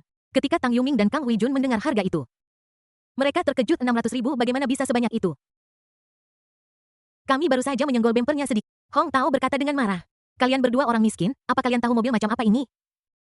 Porsche Cayenne, pernahkah Anda duduk di mobil mewah bernilai jutaan dolar? Tahukah Anda berapa biaya perbaikan mobil mewah? 600.000 hanyalah biaya perbaikan. Anda juga perlu membayar saya untuk waktu yang hilang saat saya memperbaiki mobil. Dan ongkos taksi. Tang Yuming berpendapat mobil Anda jelas merupakan Cayenne tua. Menurut pasar barang bekas saat ini seluruh mobil hanya sekitar 600.000 yuan. Kamu benar-benar berani meminta 600.000 yuan. Saya tidak menerima harga ini. Melihat perlawanan Tang Yuming, Kang Huijun juga berkata, saya juga tidak mengenalinya. Selain itu, siapa orang-orang ini? Mereka sama sekali tidak terlihat seperti staf toko Porsche 4S. Saya perlu menghubungi toko 4S lain untuk melihatnya, jika tidak, saya tidak akan mengakui penilaian kecelakaan ini. Melihat bahwa dia mendapat dukungan dari saudara Long, Hong Tao tidak repot-repot berbicara omong kosong dengan kedua orang itu dan langsung naik dan menendang mereka masing-masing. Berhenti Wuming dan Qin Chuan selangkah terlambat melihat kedua saudara mereka dipukuli. Mereka segera berbicara untuk menghentikan mereka. Kenapa kamu memukuli orang? Qin Chuan bertanya dengan marah. Hong Tao tersenyum dingin. Sial. Ada begitu banyak bajingan Malangwell jika Anda ingin tahu. Aku akan memberitahu. Dia menunjuk penyok di bagian belakang Porsche Cayenne dan berkata. Saudara baikmu mengendarai sepeda bersama yang rusak dan menabrak Cayenne kesayanganku. Suruh dia membayar kompensasi. Qin Chuan menyipitkan matanya sedikit. Dan sedikit keganasan melintas di matanya. Berapa banyak kompensasi? 600.000 itu tidak termasuk upah yang hilang dan ongkos taksi saya. Lupakan mereka yang kalian sangat miskin hanya akan memberi Anda 600.000 dan masalahnya akan diselesaikan. 600.000 bagaimana harganya sangat mahal. Itu hanya penyok di bumper. Wuming terkejut. Hong Tao tersenyum, mengangkat jempolnya, menunjuk ke saudara Long di sampingnya, dan berkata. Saya memiliki staf toko 4S profesional untuk melakukan penilaian di tempat. Jika kita mengembalikannya ke toko untuk dinilai, kompensasinya hanya akan lebih besar. Bukan lebih kecil. Qin Chuan melirik kakak Long lalu ke Hong Tao. Dia menyatukan kedua jarinya mengeluarkan kartu hitam dari sakunya, dan menyerahkannya kepada saudara Long. Gesek kartu itu. Saudara Long, yang awalnya merokok dengan ekspresi, tiba-tiba pupil matanya mengecil. Dia melihat kartu itu dan kemudian pada Qin Chuan. Hong Tao merebut kartu kredit Qin Chuan dan dengan senang hati meminta staf di sekitarnya untuk menggesek kartu tersebut. Kartu emas hitam itu tidak memiliki kata sandi dan dalam sekejap mata, mesin pos menggesek 600.000 yuan. Melihat resi transaksi yang dicetak oleh mesin pos, mulut Hong Tao hampir terbelah karena tertawa. Sial, aku sangat beruntung hari ini. Saya menghasilkan 600.000 dalam sekali jalan. Wuming dan dua lainnya terkejut saat melihat adegan ini. Bagaimana mungkin saudara keempat begitu kaya? Hong Tao membuka pintu mobil dan bersiap untuk pergi menjemput seorang gadis untuk bersenang-senang. Nohe berubah pikiran dan memutuskan untuk menjemput dua orang. Saat dia membuka pintu mobil, Qin Chuan menendang pintu hingga terbuka. Hong Tao berbalik dan memelototi Qin Chuan.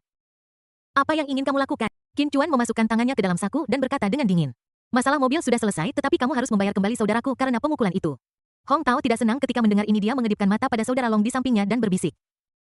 Saudara Long, T100.000 mil yang kuberikan juga termasuk uang untuk menyelesaikan masalah ini. Saudara Long kembali sadar dan menatap Qin Chuan. Hong Tao menunjuk hidung Qin Chuan dan berkata, kau cukup mampu. Bukankah kau mengancamku tapi kau bahkan tidak bertanya siapa aku? Sanggang Hong Tao. Qin Chuan sama sekali tidak takut dan masih terlihat tenang dan tenang. Dia berkata dengan tenang, kakak Long, berapa banyak dia memberimu untuk melakukan ini? Aku akan memberimu 10 kali lipat. Satu-satunya permintaanku adalah aku tidak ingin dia bisa menyetir seumur hidupnya. Ketika kakak Long mendengar ini matanya berkilauan dengan cahaya keemasan. Hong Tao merasakan hawa dingin di hatinya. Apa yang sedang terjadi? Mereka akan memberi saya 10 kali lipat uangnya dan membuat saya tidak mungkin mengemudi seumur hidup. Dia segera meraih tangan saudara Long dan berkata. Saudara Long, jangan dengarkan dia. Dia bajingan malang. Dia berbohong padamu. Kamu tidak bisa dibodohi. Saudara Long mendengus dingin dan meraih tangan Hong Tao. Sudah jelas bahwa pria ini bukanlah orang biasa. Hong Tao, mari bersikap adil. Aku benar-benar minta maaf. Dia memberi Saudara Long hanya mengedipkan mata pada semua orang, dan dua anggota staf di sampingnya mengeluarkan 2 kunci Inggris dari bagasi. Dan kemudian menyeret Hong Tao ke tempat gelap di pinggir jalan. Sesaat kemudian 2 teriakan memilukan terdengar dari sana. Keduanya berjalan kembali dan berkata, Kakak Long, sudah beres. Saudara Long tersenyum menjilat dan berkata, Tuan, bagaimana pendapat Anda tentang pekerjaan ini? Tidak buruk. Setelah mengatakan itu, Qin Chuan menyerahkannya lagi. Saudara Long melambaikan tangannya berulang kali dan berkata, bagaimana saya bisa memungut bayaran untuk melakukan hal kecil seperti itu untuk Anda? Setelah itu dia menyerahkan kartu nama dengan kedua tangan. Ini kartu nama saya jika Anda membutuhkan saya di masa mendatang. Beritahu saja saya. Qin Chuan mengambil kartu nama itu dan mengangguk. Saudara Long dan 2 orang di sekitarnya masuk ke mobil dan meninggalkan tempat kejadian. Terima kasih Lao Si, kami akan mengumpulkan cukup uang untuk membayarmu kembali sesegera mungkin. Tang Yuming berkata dengan ragu-ragu dan Kang Huijun mengangguk setuju. Qin Chuan tersenyum dan merangkul bahu kedua pria itu. Kita bersaudara, jadi lupakan saja uang kecil itu. Di Porsche Panamera orang di sebelahnya bertanya. Saudara Long, mengapa kamu begitu sopan kepada anak itu, kamu bahkan tidak ingin mengambil uangnya? Saudara Long menamparnya dan berkata, kamu tidak tahu apa-apa. Apa kau tidak lihat kartu apa yang baru saja kau gesek? Itu adalah kartu American Express Centurion Black Gold. Tanpa keluarga kaya dengan sejarah ratusan tahun. Tidak ada kesempatan untuk mendapatkan kartu itu. Dia berbaring di kursi. Menatap langit malam di atas skylight Zhu Zhenglong. Akan kaya jika aku bisa bertemu dengan pria hebat seperti itu. 4 tua. Dari mana kamu mendapatkan begitu banyak? Bukankah konselor mengatakan, apakah Anda berpartisipasi dalam reality show generasi kedua yang kaya? Di mana kameranya? Ketiga teman sekamar itu bertanya satu demi satu. Meninggalkan Qin Chuan kebingungan bagaimana menjawab untuk sesaat. Saya berasal dari keluarga biasa di kota kecil. Saya tidak punya latar belakang. Sedikit uang itu adalah apa yang saya hasilkan sendiri. Beberapa orang menarik napas dalam-dalam, dia baru mahasiswa tingkat 1. Tetapi dia sudah menghasilkan lebih dari 1 juta kakak keempat. Apa yang kamu lakukan? Qin Chuan berpikir sejenak dan menjawab. Melakukan bisnis kecil, membuka hotel dan menjual mobil. Membeli dan menjual hotel, menjual mobil. Ketiganya saling memandang dan berhenti bertanya. Dalam masyarakat saat ini, sudah umum bagi mahasiswa untuk memulai bisnis mereka sendiri. Banyak orang menjalankan bisnis mobil bekas di kampus. Dan kemudian menjalankan homestay dan hotel. Semua orang iri. Berpikir bahwa saudara laki-laki keempat sangat sukses. Sabtu adalah hari baik yang langka dengan sinar matahari cerah dan langit yang jernih. Saya membuat janji untuk merayakan ulang tahun sahabat Su Xiaoyan hari ini. Pukul 10 pagi Qin Chuan menekan nomor telepon. Suara malas dan lembut Su Xiaoyan terdengar dari ujung telepon. Jelas sekali dia masih tidur. Halo Xiao Chuan. Kak Xiaoyan, kapan kita akan bertemu? Aku akan menjemputmu. Dalam setengah jam aku akan bangun dan mencuci muka serta memakai riasan. Oke, aku akan menunggumu di bawah di asramamu. Su Xiaoyan bersenandung manis 2 kali. Setelah menutup telepon, Qin Chuan membutuhkan waktu 10 menit untuk mandi dan berpakaian, kemudian keluar dan berjalan menuju asrama putri. 2 jam kemudian Su Xiaoyan berlari menuruni tangga. Pertama kali dia melihat Qin Chuan. Dia menjulurkan lidahnya karena malu dan berkata, Maaf Xiao Chuan, aku membuatmu menunggu lama. Qin Chuan menatap Su Xiaoyan di depannya. Dia mengenakan atasan retro linen halus berwarna putih dengan bunga aster kuning yang menghiasi kerah dan Dia mengenakan rok hitam selutut, kaos kaki putih setinggi betis, dan sepatu kulit berwarna coklat. Dia tampak murni dan cantik dengan penampilannya yang sangat tinggi. Dan setiap anak laki-laki yang lewat meliriknya. Qin Chuan secara alami tidak kehilangan kesabarannya. Dia bisa sangat toleran terhadap Su Xiaoyan, tidak apa-apa. Mereka ada di Starbucks di pusat kota. Ayo kita cari mereka. Saudari Xiaoyan, mobil saya kecelakaan 2 hari lalu. Qin Chuan mengatakan yang sebenarnya kepadanya. Reaksi pertama Su Xiaoyan adalah keterkejutan. Dia segera melihat Qin Chuan dari atas ke bawah. Xiao Chuan, apakah kamu baik-baik saja? Apakah kamu terluka di mana? Qin Chuan menggelengkan kepalanya. Dan Su Xiaoyan merasa lega. Kalau begitu, panggil taksi online. Jalan menuju pusat kota sangat padat. Anda bisa beristirahat dengan baik jika tidak mengemudi. Well, mobil rusak Kak Xiaoyana tetap tidak bisa diperbaiki. Jadi saya butuh sarana transportasi. Bagaimana kalau Anda menemani saya membeli mobil dulu? Su Xiaoyan melihat waktu dan baru lewat pukul 12. Dia mengenal nona-nona mudanya dengan sangat baik meskipun mereka mengatakan telah tiba. Mereka tidak akan keluar sampai matahari terbenam. Aku akan mendengarkanmu, Xiao Chuan. Qin Chuan mengeluarkan ponselnya dan berpikir sejenak. Meskipun dia memiliki toko BMW 4S atas namanya, dia tiba-tiba tidak menyukai merek ini karena apa yang terjadi. Adapun Lamborghini, dia merasa sedikit tidak nyaman setelah kecelakaan mobil itu. Jadi dia memasukkan tujuan dan memanggil mobil khusus. Setelah keduanya masuk ke mobil setelah hampir 1 jam perjalanan, mereka akhirnya tiba di pusat penjualan Ferrari di Financial Street di distrik Dongcheng. Pusat penjualan ini adalah toko yang dikelola langsung oleh markas Ferrari.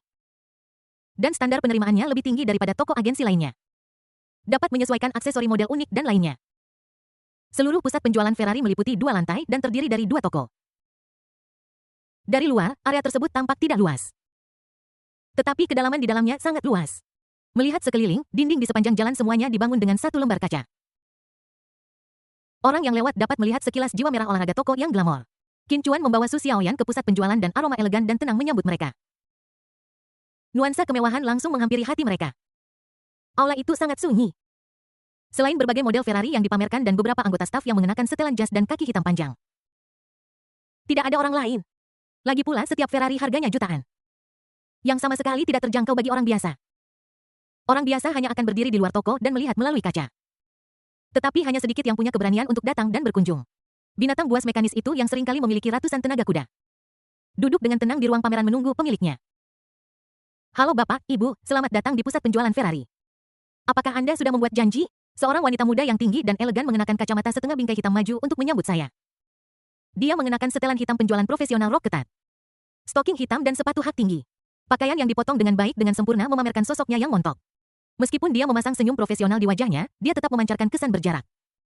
Inilah temperamen yang harus dimiliki oleh seorang tenaga penjualan mobil mewah wanita. Tanpa penampilan 7 poin, dia bahkan tidak akan memenuhi syarat untuk wawancara. Janji temu Uno, Qin Chuan menjawab. Tidak apa-apa. Aku akan membantumu mendaftar. Baiklah, nama saya Qin Chuan. Pihak lain tidak memperlakukan Qin Chuan dan Su Xiaoyan dengan sinisme hanya karena mereka terlihat seperti mahasiswa. Hal terpenting dalam menjual mobil super mewah adalah sikap pelayanan, yang merupakan perbedaan terbesar dari menjual mobil lain. Setelah beberapa menit pihak lain datang dan berkata, Halo, Tuan Qin, nama saya An Xiao Xiao, Anda bisa memanggil saya Xiao Xiao. Qin Chuan mengangguk dan An Xiao Xiao memimpin mereka memperkenalkan kendaraan di ruang pameran sambil berjalan. Ini adalah Ferrari Roma, dilengkapi dengan mesin V8 Turbo 3.9L. Dapat berakselerasi dari 0 hingga 100 km per jam dalam 34 detik dan harganya 4 juta. Ini adalah mobil sport convertible hardtop Ferrari Portofino. Mobil ini dilengkapi dengan mesin V8 Twin Turbocharged 39 liter. Mobil ini dapat berakselerasi dari 0 hingga 100 km per jam hanya dalam 35 detik. Harganya 29 juta yuan. Ini adalah Ferrari F8.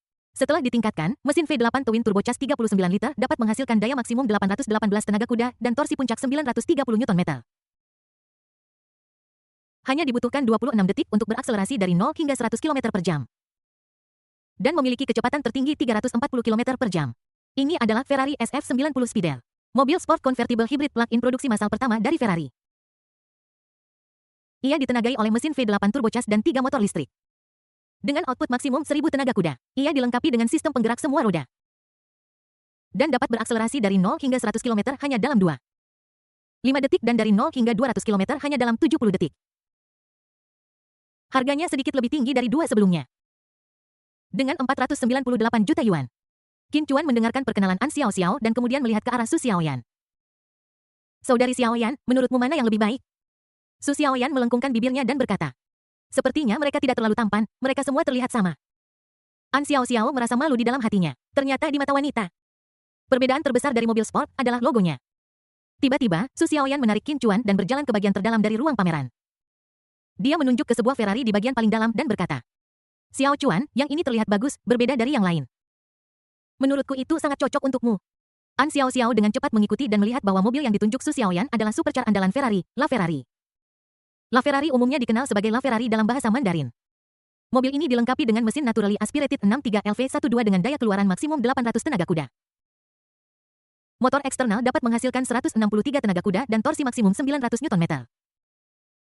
Dipadukan dengan gearbox dual clutch 7 percepatan dan dapat berakselerasi dari 0 hingga 100 km per jam dalam waktu kurang dari 3 detik. An Xiao Xiao tertegun dan ragu untuk berbicara. Jelas bahwa dua orang di depan saya tidak tahu banyak tentang mobil. Dan mereka mungkin tidak tahu apa arti La Ferrari. Qin Chuan melirik Rafa dan berkata karena kakak Xiaoyan berkata ya. Ayo beli ini. An Xiao Xiao ragu sejenak dan berkata. Merkin ini adalah La Ferrari. Ini adalah model unggulan edisi terbatas teratas Ferrari. Harganya lebih tinggi daripada Ferrari saat ini dan sedikit lebih tinggi.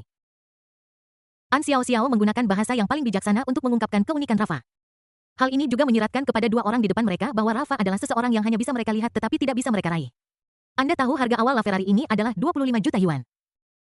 Kemudian ada penambahan opsi yang disesuaikan, berbagai pajak dan serangkaian biaya lainnya. Mungkin mencapai level 50 juta. Mobil mewah senilai setengah ratus juta yuan akan mengharuskan seorang miliarder pun untuk mempertimbangkan situasi keuangannya sendiri. Qin Chuan tampak acuh tak acuh dan bertanya dengan tenang tidak termasuk opsi dan pajak selanjutnya harga awal adalah 25 juta yuan. Ketika Su Xiaoyan mendengar ini dia merasa sedikit pusing dan membuka mulutnya sedikit. 25 juta yuan. An Xiao Xiao melihat reaksinya dan sama sekali tidak terkejut. Dia mencibir dalam hatinya, berpikir bahwa gadis kecil itu masih terlalu muda dan belum melihat dunia. Melihat Su Xiaoyan begitu terkejut, Qin Chuan takut dia akan merasa tidak enak karena menghabiskan uang. Jadi dia meminta Su Xiaoyan untuk pergi ke ruang VIP untuk beristirahat sebentar sementara dia menegosiasikan harga sendiri. Setelah Su Xiaoyan pergi, Qin Chuan berkata dengan tenang, 25 juta. Ditambah opsi dan pajak selanjutnya dari Ferrari akan menjadi sekitar 50 juta. Benar. An Xiao Xiao mengangguk jika konfigurasinya sepenuhnya maksimal. Sebanyak ini diperlukan. Oke, pesan satu, kata Qin Chuan dengan santai. An Xiao Xiao tertegun, berpikir bahwa itu adalah tinnitus dan dia pasti salah dengar. Sir, apa maksudmu? Qin Chuan berkata lagi pesan satu. An Xiao Xiao kemudian menyadari bahwa dia telah mendengar dengan benar. Pria muda dengan pakaian olahraga dan penampilan seperti pelajar itu berbicara tentang memesan mobil. Dia sama sekali tidak siap secara mental dan butuh waktu lama untuk pulih. Umur dalam prosedur pembelian La Ferrari sedikit berbeda dari Ferrari lainnya. Pertama kita perlu memverifikasi modal Anda. An Xiao Xiao menjawab dengan hati-hati. Seseorang pernah datang ke toko sebelumnya. Dan dia mulai dengan memesan Ding Lava. Ternyata kemudian pihak lain adalah seorang Ancor Douyin. Dan dia sama sekali tidak mampu membeli Rafa. Saya datang ke sini untuk memesan mobil hanya untuk merekam video dan menarik perhatian. Qin Chuan mengangguk mengeluarkan kartu kreditnya dan menyerahkannya kepada An Xiao Xiao. Ambil dan gesek atau Anda ingin melihat saldo di rekening bank saya. An Xiao Xiao mengambil kartu dari tangan Qin Chuan dan mengenalinya sebagai kartu emas hitam Centurion Zhang Yuntong pada pandangan pertama. Ya Tuhan, ini kartu emas hitam, Raja Kartu, yang legendaris. Kartu kredit tanpa batas atas. Secara teori, kartu ini dapat digunakan untuk membeli barang berharga apapun. Kartu ini lebih berwibawa daripada laporan bukti aset apapun. Melihat An Xiao Xiao tidak mengatakan apa-apa, Qin Chuan berpikir bahwa pihak lain tidak mengenali kartu emas hitam itu. Jadi saya membuka ponsel saya, membuka aplikasi Huaxing, dan kemudian pergi ke kolom total aset pribadi. Setelah melewati verifikasi pengenalan wajah, dia menyerahkan telepon itu kepada An Xiao Xiao. Saat pihak lain mengambil telepon itu, dia melihat sederetan panjang angka pada saldo. An Xiao Xiao diam-diam membaca dalam hatinya. 10-100 ribu suami bapak kakek. Setelah menghitung hingga miliaran, dia menarik napas dan tidak berani melihat lebih jauh lagi. Ini bukan angka imajiner seperti saham atau real estate. Tetapi deposit tunai nyata. Sekarang saya telah melewati verifikasi modal. Kan? Wajah cantik An Xiao Xiao sedikit kaku. Dan dia berkata dengan ragu-ragu, tentu saja. Jika Anda tidak memenuhi syarat, bahkan jika Anda memiliki kartu emas hitam dan hampir 1 miliar tabungan, maka hanya ada sedikit orang di dunia yang akan memenuhi syarat. Aku tidak menyangka bahwa anak laki-laki yang begitu muda di depanku bisa memiliki begitu banyak kekayaan. Siapa dia? Saat ini, semua hal yang dibanggakan An Xiao Xiao, seperti sosok dan penampilannya, menjadi tidak berharga di depan pemuda ini. Menjaga orang-orang pada jarak perasaan jarak yang samar dan temperamen dingin hilang. Semua harga dirinya tidak berarti di depan Qin Chuan. Dia menganggap dirinya sebagai dewi yang dingin dan mulia dan dia sangat rendah sehingga dia tidak berani melihat ke atas. Di Timation Huite, direktur Ferrari Center ini datang. Dia sedang duduk di kantor di lantai 2 sambil minum teh ketika dia melihat 2 siswa datang ke toko. Saya pikir sebagian besar dari mereka datang untuk melihat sesuatu, jadi saya tidak menganggapnya serius. Namun setelah sekian, pihak lain tidak menunjukkan niat untuk pergi. An Xiao Xiao tampak sangat malu dan menyimpulkan bahwa pihak lain menggoda karyawannya. Dia tidak punya pilihan selain bangun dan datang untuk membantu An Xiao Xiao keluar dari situasi tersebut. Xiao Xiao, ada apa? Shen Hui tidak berbicara langsung dengan Qin Chuan, tetapi pertama-tama peduli dengan karyawannya. An Xiao Xiao tergagap dan menjawab, "Manajer, Tuan Qin ini ingin memesan La Ferrari." Shen Hui bingung sejenak. Seolah-olah dia tidak mendengar dengan jelas. An Xiao Xiao mengulangi, "Tuan Qin ini ingin memesan La Ferrari." Shen Hui benar-benar terpana. Sungguh pengganggu, dia mampu mencetak setengah gol kecil sejak awal. Xiao Xiao sebagai tenaga penjualan profesional di Ferrari Sales Center. Bukankah kamu menjelaskan harga La Ferrari dengan jelas kepada pelanggan? Shen Hui sengaja meninggikan suaranya agar Qin Chuan bisa mendengarnya. An Xiao Xiao dengan malu-malu menjawab, "Bos saya sudah memberitahu Anda." Shen Hui tertegun. "Well did, apakah Anda memberitahu pelanggan bahwa mereka perlu memverifikasi modal mereka untuk memesan lava?" "Well, Tuan Qin baru saja menunjukkan saldo rekening Bank of China miliknya. Ada hampir 1 miliar yuan tunai di dalamnya." Saat dia berbicara, An Xiao Xiao menyerahkan kartu emas hitam Centurion American Express Qin Chuan kepada Shen Hui. Tubuh Shen Hui bergetar dan dia menghirup udara dingin. Dia memiliki uang tunai 1 miliar. Dan dia juga memiliki kartu emas hitam dengan batas kredit tak terbatas. Sikapnya langsung berubah 180 derajat. Dia menggosok kedua tangannya dan berkata kepada Qin Chuan dengan hormat, "Halo Tuan Qin, saya Shen Hui, Direktur Penjualan Pusat Penjualan Ferrari." Qin Chuan mengangguk, "Aku baru saja memverifikasi modal saya. Bisakah saya memesan mobil sekarang? Kamu terlalu tidak efisien. Saya sedang terburu-buru." Keringat dingin keluar di dahi Shen Hui. Dia bertanya-tanya apakah pemuda di depannya ini tidak punya konsep tentang uang. Ini adalah mobil sport super senilai 100 juta yuan. Dan dia baru berada di pintu selama kurang dari setengah jam. Ketika dia mengatakannya, kedengarannya santai seperti membeli ayam di pasar sayur.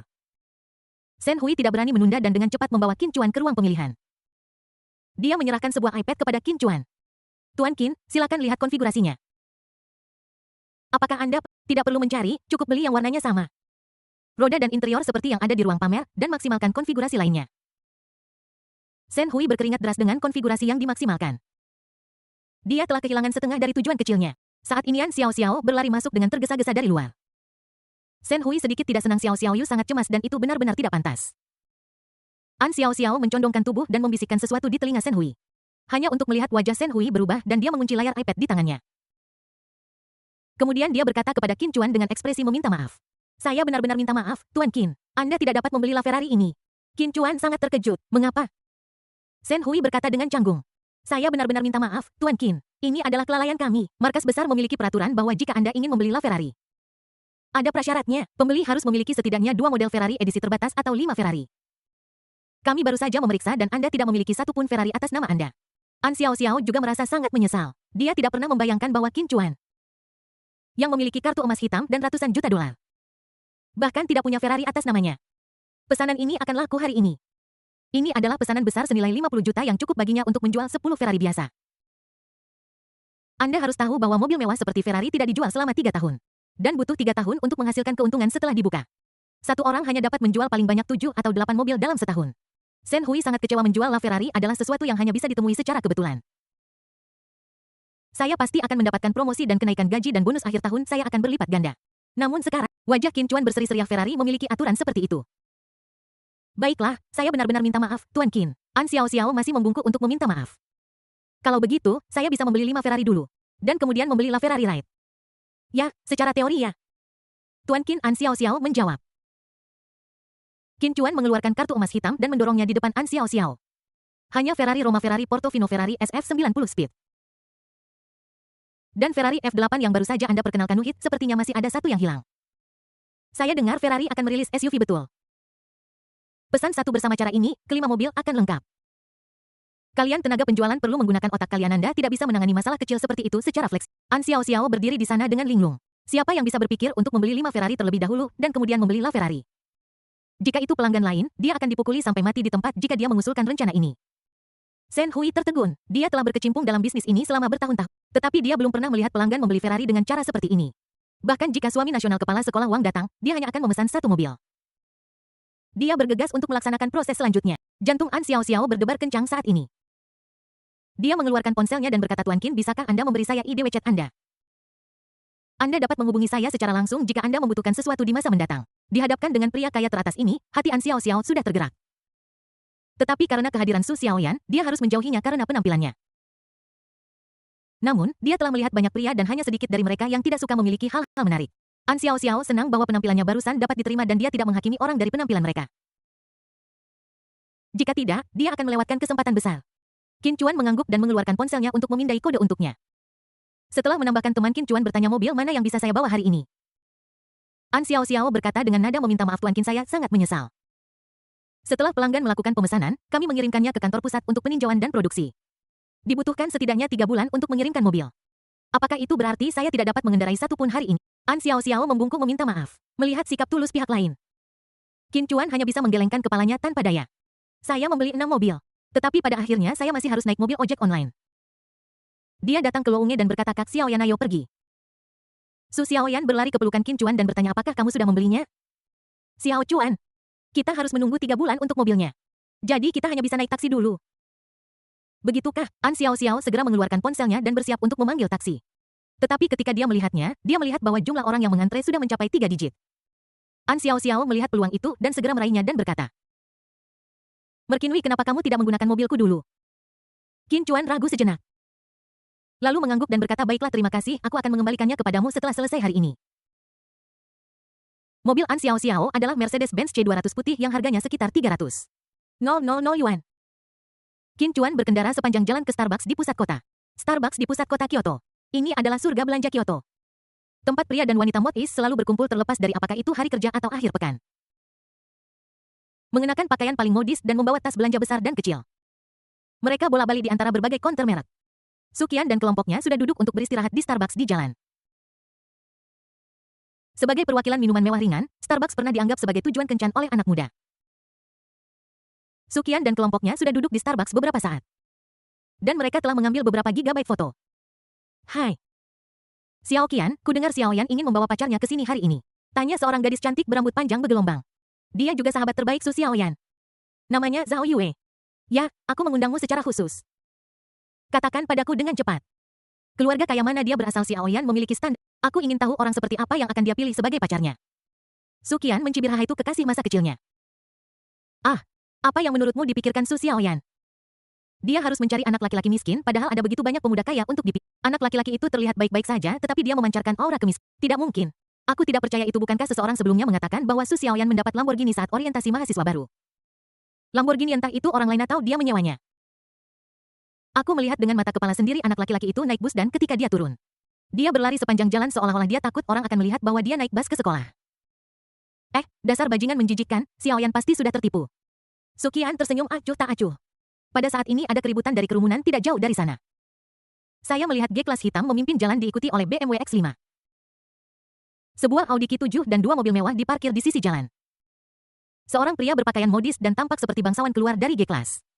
Dia memimpin dua pemilik mobil lainnya dan berjalan lurus menuju Su Qian dan Zhao Yue. Tangan Zhao Yue berkeringat karena gugup Wang. Kenapa Wang Cheng juga ada di sini? Tuan Wang datang ke sini khusus untuk mendukung saya hari ini. Su Qian berdiri dengan bangga dan menyambut Wang Cheng. Zhao Yue berdiri dengan gemetar, memperlihatkan kedua kakinya yang panjang seputih giok tanpa penyamaran apapun. Wang Cheng melirik ke samping dan berkata, Xiao Yue, kamu juga di sini. Zhao Yue sangat senang bahwa seorang anak orang kaya seperti Wang Cheng benar-benar mengingatnya. Wang Cheng melihat sekeliling dan bertanya bukan Su Xiao Yan di sini. Xiao Yan mengatakan ada beberapa kemacetan lalu lintas di jalan. Jadi kami akan segera ke sana. Hahaha, mobil macam apa yang terjebak macet? Saya tidak pernah merasa terjebak macet saat mengendarai G-Class saya. Tepat saat dia selesai berbicara, sebuah Mercedes-Benz C-Class putih perlahan berhenti di pinggir jalan tidak jauh dari sana. Seorang gadis dengan sosok yang bagus dan penampilan yang menarik keluar dari mobil. Dia adalah Su Xiaoyan, primadona kampus Universitas Keuangan dan Ekonomi Tiongkok. Su Xiaoyan memeluk lengan Qin Chuan seperti burung kecil dan berjalan menuju Su Qian dan kelompoknya. Selamat ulang tahun Xiao Qian. Ketika Wang Cheng melihat Su Xiaoyan, air liur hampir menetes dari sudut mulutnya. Namun melihat Qin Chuan di samping Su Xiaoyan lagi membuatnya sangat tidak senang. Nona Su, siapa ini? Wang Cheng bertanya dengan nada ingin tahu. Pacarku, Qin Chuan. Qin Chuan, dari mana Anda mendapatkan kekayaan Anda? Sepertinya Anda baik-baik saja. Anda mengendarai Mercedes C-Class di usia yang begitu muda. Wang Cheng berkata dengan nada bercanda. Teman-teman di sekelilingnya semua berwajah merah dan berusaha menahan tawa mereka. Saya seorang mahasiswa baru di Universitas Keuangan dan Ekonomi. Mobil itu bukan milik saya, itu milik teman saya Qin Chuan, kata dengan tenang. Oh, aku meminjamnya. Aku terkejut. Kupikir anak muda zaman sekarang begitu hebatnya hingga bisa langsung mengendarai Mercedes-Benz C-Class. Melihat ini, Su Qian juga angkat bicara, Qin Chuan, aku belum memperkenalkan mereka padamu. Ini Tuan Wang Cheng, seorang mahasiswa berprestasi di Universitas Pos dan Telekomunikasi. Keluarganya ada di bisnis perhotelan Hotel Man Tianxing Bintang 5 di Gerbang Selatan adalah properti keluarganya. Ini adalah Tuan Gu, keluarganya ada di bisnis pakaian. Dan dia memiliki pabrik garmen di selatan dengan penjualan tahunan 40 hingga 50 juta. Ini adalah merkiana asli Kyoto yang memiliki 3 apartemen di komunitas Siwan di selatan. Yang masing-masing luasnya hampir 100 meter persegi itu adalah rumah mewah yang harganya 30.000 yuan per meter persegi. Su Qian dengan tenang memperkenalkan identitas dan latar belakang beberapa orang. Ini memberikan tekanan tak terlihat pada Qin Chuan karena dia menghadapi beberapa pria muda yang terkenal dan kaya. Mercedes C yang dia pinjam sama sekali tidak pantas. Qin Chuan, apa pekerjaan keluargamu? Gu Shao segera melangkah maju dan bertanya. Orang tuaku adalah pekerja biasa di pabrik garmen Jiangning. Setelah mendengar ini, ketiga tuan muda itu mengangkat bibir mereka. Mengungkapkan sedikit rasa jijik. Sialan orang macam apa? Mampu merayu Su Xiaoyan. Su Qian memanggil mereka berdua. Qin Chuan, Xiaoyan, kamu mau minum apa? Pesan matcha frappuccino, kata Su Xiaoyan. Qin Chuan menggelengkan kepalanya. Saya tidak suka kopi. Su Qian mendengus dalam hatinya. Pria ini terlalu pelit, dia bahkan tidak mau memesan secangkir Starbucks. Tidak apa-apa, Qin Chuan, aku akan mentraktirmu. Benarkah? Tidak, terima kasih. Qin Chuan masih menolak. Melihat pihak lain begitu tidak tahu malu. Dia merasa tidak nyaman untuk terus berbicara. Melihat peluang itu, Wang Cheng segera berlari untuk membelikan Su Xiaoyan secangkir matcha frappuccino. Xiaoyan, pacarmu sangat hemat sehingga dia bahkan tidak mau membelikan secangkir Starbucks. Nok Xiao Chuan benar-benar tidak bisa terbiasa minum kopi. Wang Cheng sangat marah ketika mendengar ini sialan. Mereka masih berusaha melindungi pria malang itu. Su Qian melihat ekspresi cemburu di wajah Wang Cheng. Berpikir sejenak dan berkata, Xiao Yandi, bukankah kita sepakat untuk bertemu siang ini? Kenapa kamu baru datang sekarang? Apakah kamu menemani Qin Chuan meminjam mobil? Melihat Suqian begitu pengertian, Wang Cheng tidak bisa menahan diri untuk tidak memberinya tatapan puas. Oh, Qin Chuan, kamu benar-benar sesuatu. Mengapa kamu perlu meminjam mobil untuk pergi keluar dan bermain? Biarkan Xiaoyan meneleponku dan aku akan datang menjemputmu. Saat dia mengatakan itu, dia menekan kunci mobil G-Class. Tidak jauh dari situ, G-Class yang persegi, megah, dan mendominasi memancarkan lampu peringatannya 2 kali. Su Xiaoyan meletakkan frappuccino di tangannya dan berkata, kami pergi membeli mobil, tetapi setelah membayar uangnya, kami mengetahui bahwa mobil itu tidak akan tiba selama lebih dari setengah tahun. Karena kami sedang terburu-buru untuk sampai ke sini, tenaga penjual meminjamkan kami mobilnya. Wang Cheng tersenyum main-main dan berkata, oh, kamu pergi membeli mobil. Mobil apa yang membutuhkan waktu tunggu 6 bulan? Honda Accord Toyota Highlander? Atau Mercedes-Benz C baru? Qin Chuan berkata dengan tenang. Wang Cheng Ferrari. Anda sedang berbicara tentang Su Xiaoyan mengangguk. Ya, itu Ferrari. Seluruh tempat itu sunyi senyap. Wajah Wang Cheng, Gu Shao dan Qian Shao tiba-tiba menjadi pucat. Su Qian juga terkejut pada awalnya dan kemudian menatap Qin Chuan. Dia sama sekali tidak percaya karena dia tidak terlihat seperti orang kaya. Jadi dia bertanya, ragu-ragu mana yang kamu beli? Su Xiaoyan mengedipkan mata besarnya dan berkata, Xiao Chuan, apa nama yang sedang kita lihat? Rafa. Qin Chuan menjawab dengan tenang. Rafa. Rafa. Rafa. Wajah Wang Shao dan 2 orang lainnya berubah dari pucat menjadi merah dalam sekejap. Dia tertawa terbahak-bahak hingga membungkuk.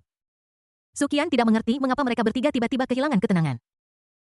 Jadi dia bertanya kepada Tuan Wang, apa yang sedang Anda tertawakan? Wang Cheng menepuk pahanya dan berkata, oh sorry, tidak bermaksud begitu, hanya saja lelucon Qin Chuan sangat lucu sehingga aku tidak bisa menahannya. Gu Shao mencubit pahanya dan mencoba menahan tawanya. La Ferrari itu mobil ajaib dengan harga awal 25 juta. Hahaha, apakah Anda tahu berapa harga seluruh mobil termasuk opsi dan pajak? 50 juta sebuah tujuan kecil setengah ratus juta. Qian Shao menambahkan, tidak semua orang bisa membeli La Ferrari. Ini adalah mobil sport super yang terbatas, hanya 499 unit di seluruh dunia. Pembeli harus pelanggan setia Ferrari dan memiliki 2 Ferrari edisi terbatas atau setidaknya 5 Ferrari. Hanya dengan cara ini mereka memenuhi syarat untuk membeli La Ferrari. Apakah Anda punya 2 Ferrari edisi terbatas? Tidak, Qin Chuan menjawab dengan jujur. Su Qian tidak tahan lagi. Qin Chuan sangat suka pamer sampai-sampai dia tidak berpikir sebelum berbohong. Jika kamu tidak punya, bagaimana kamu membeli lava? Wang Cheng bertanya tanpa henti. Karena aku membeli 5 Ferrari langsung di tempat. Maka saya memenuhi syarat untuk membeli La Ferrari, kata Qin Chuan dengan tenang. Seolah membeli 5 Ferrari dan 1 La Ferrari sekaligus adalah masalah sepele. Semua orang di antara hadirin tersentak. Mereka tidak pernah menyangka bahwa Qin Chuan dapat mengatakan hal seperti. Kemudian terdengar ledakan tawa dari kerumunan.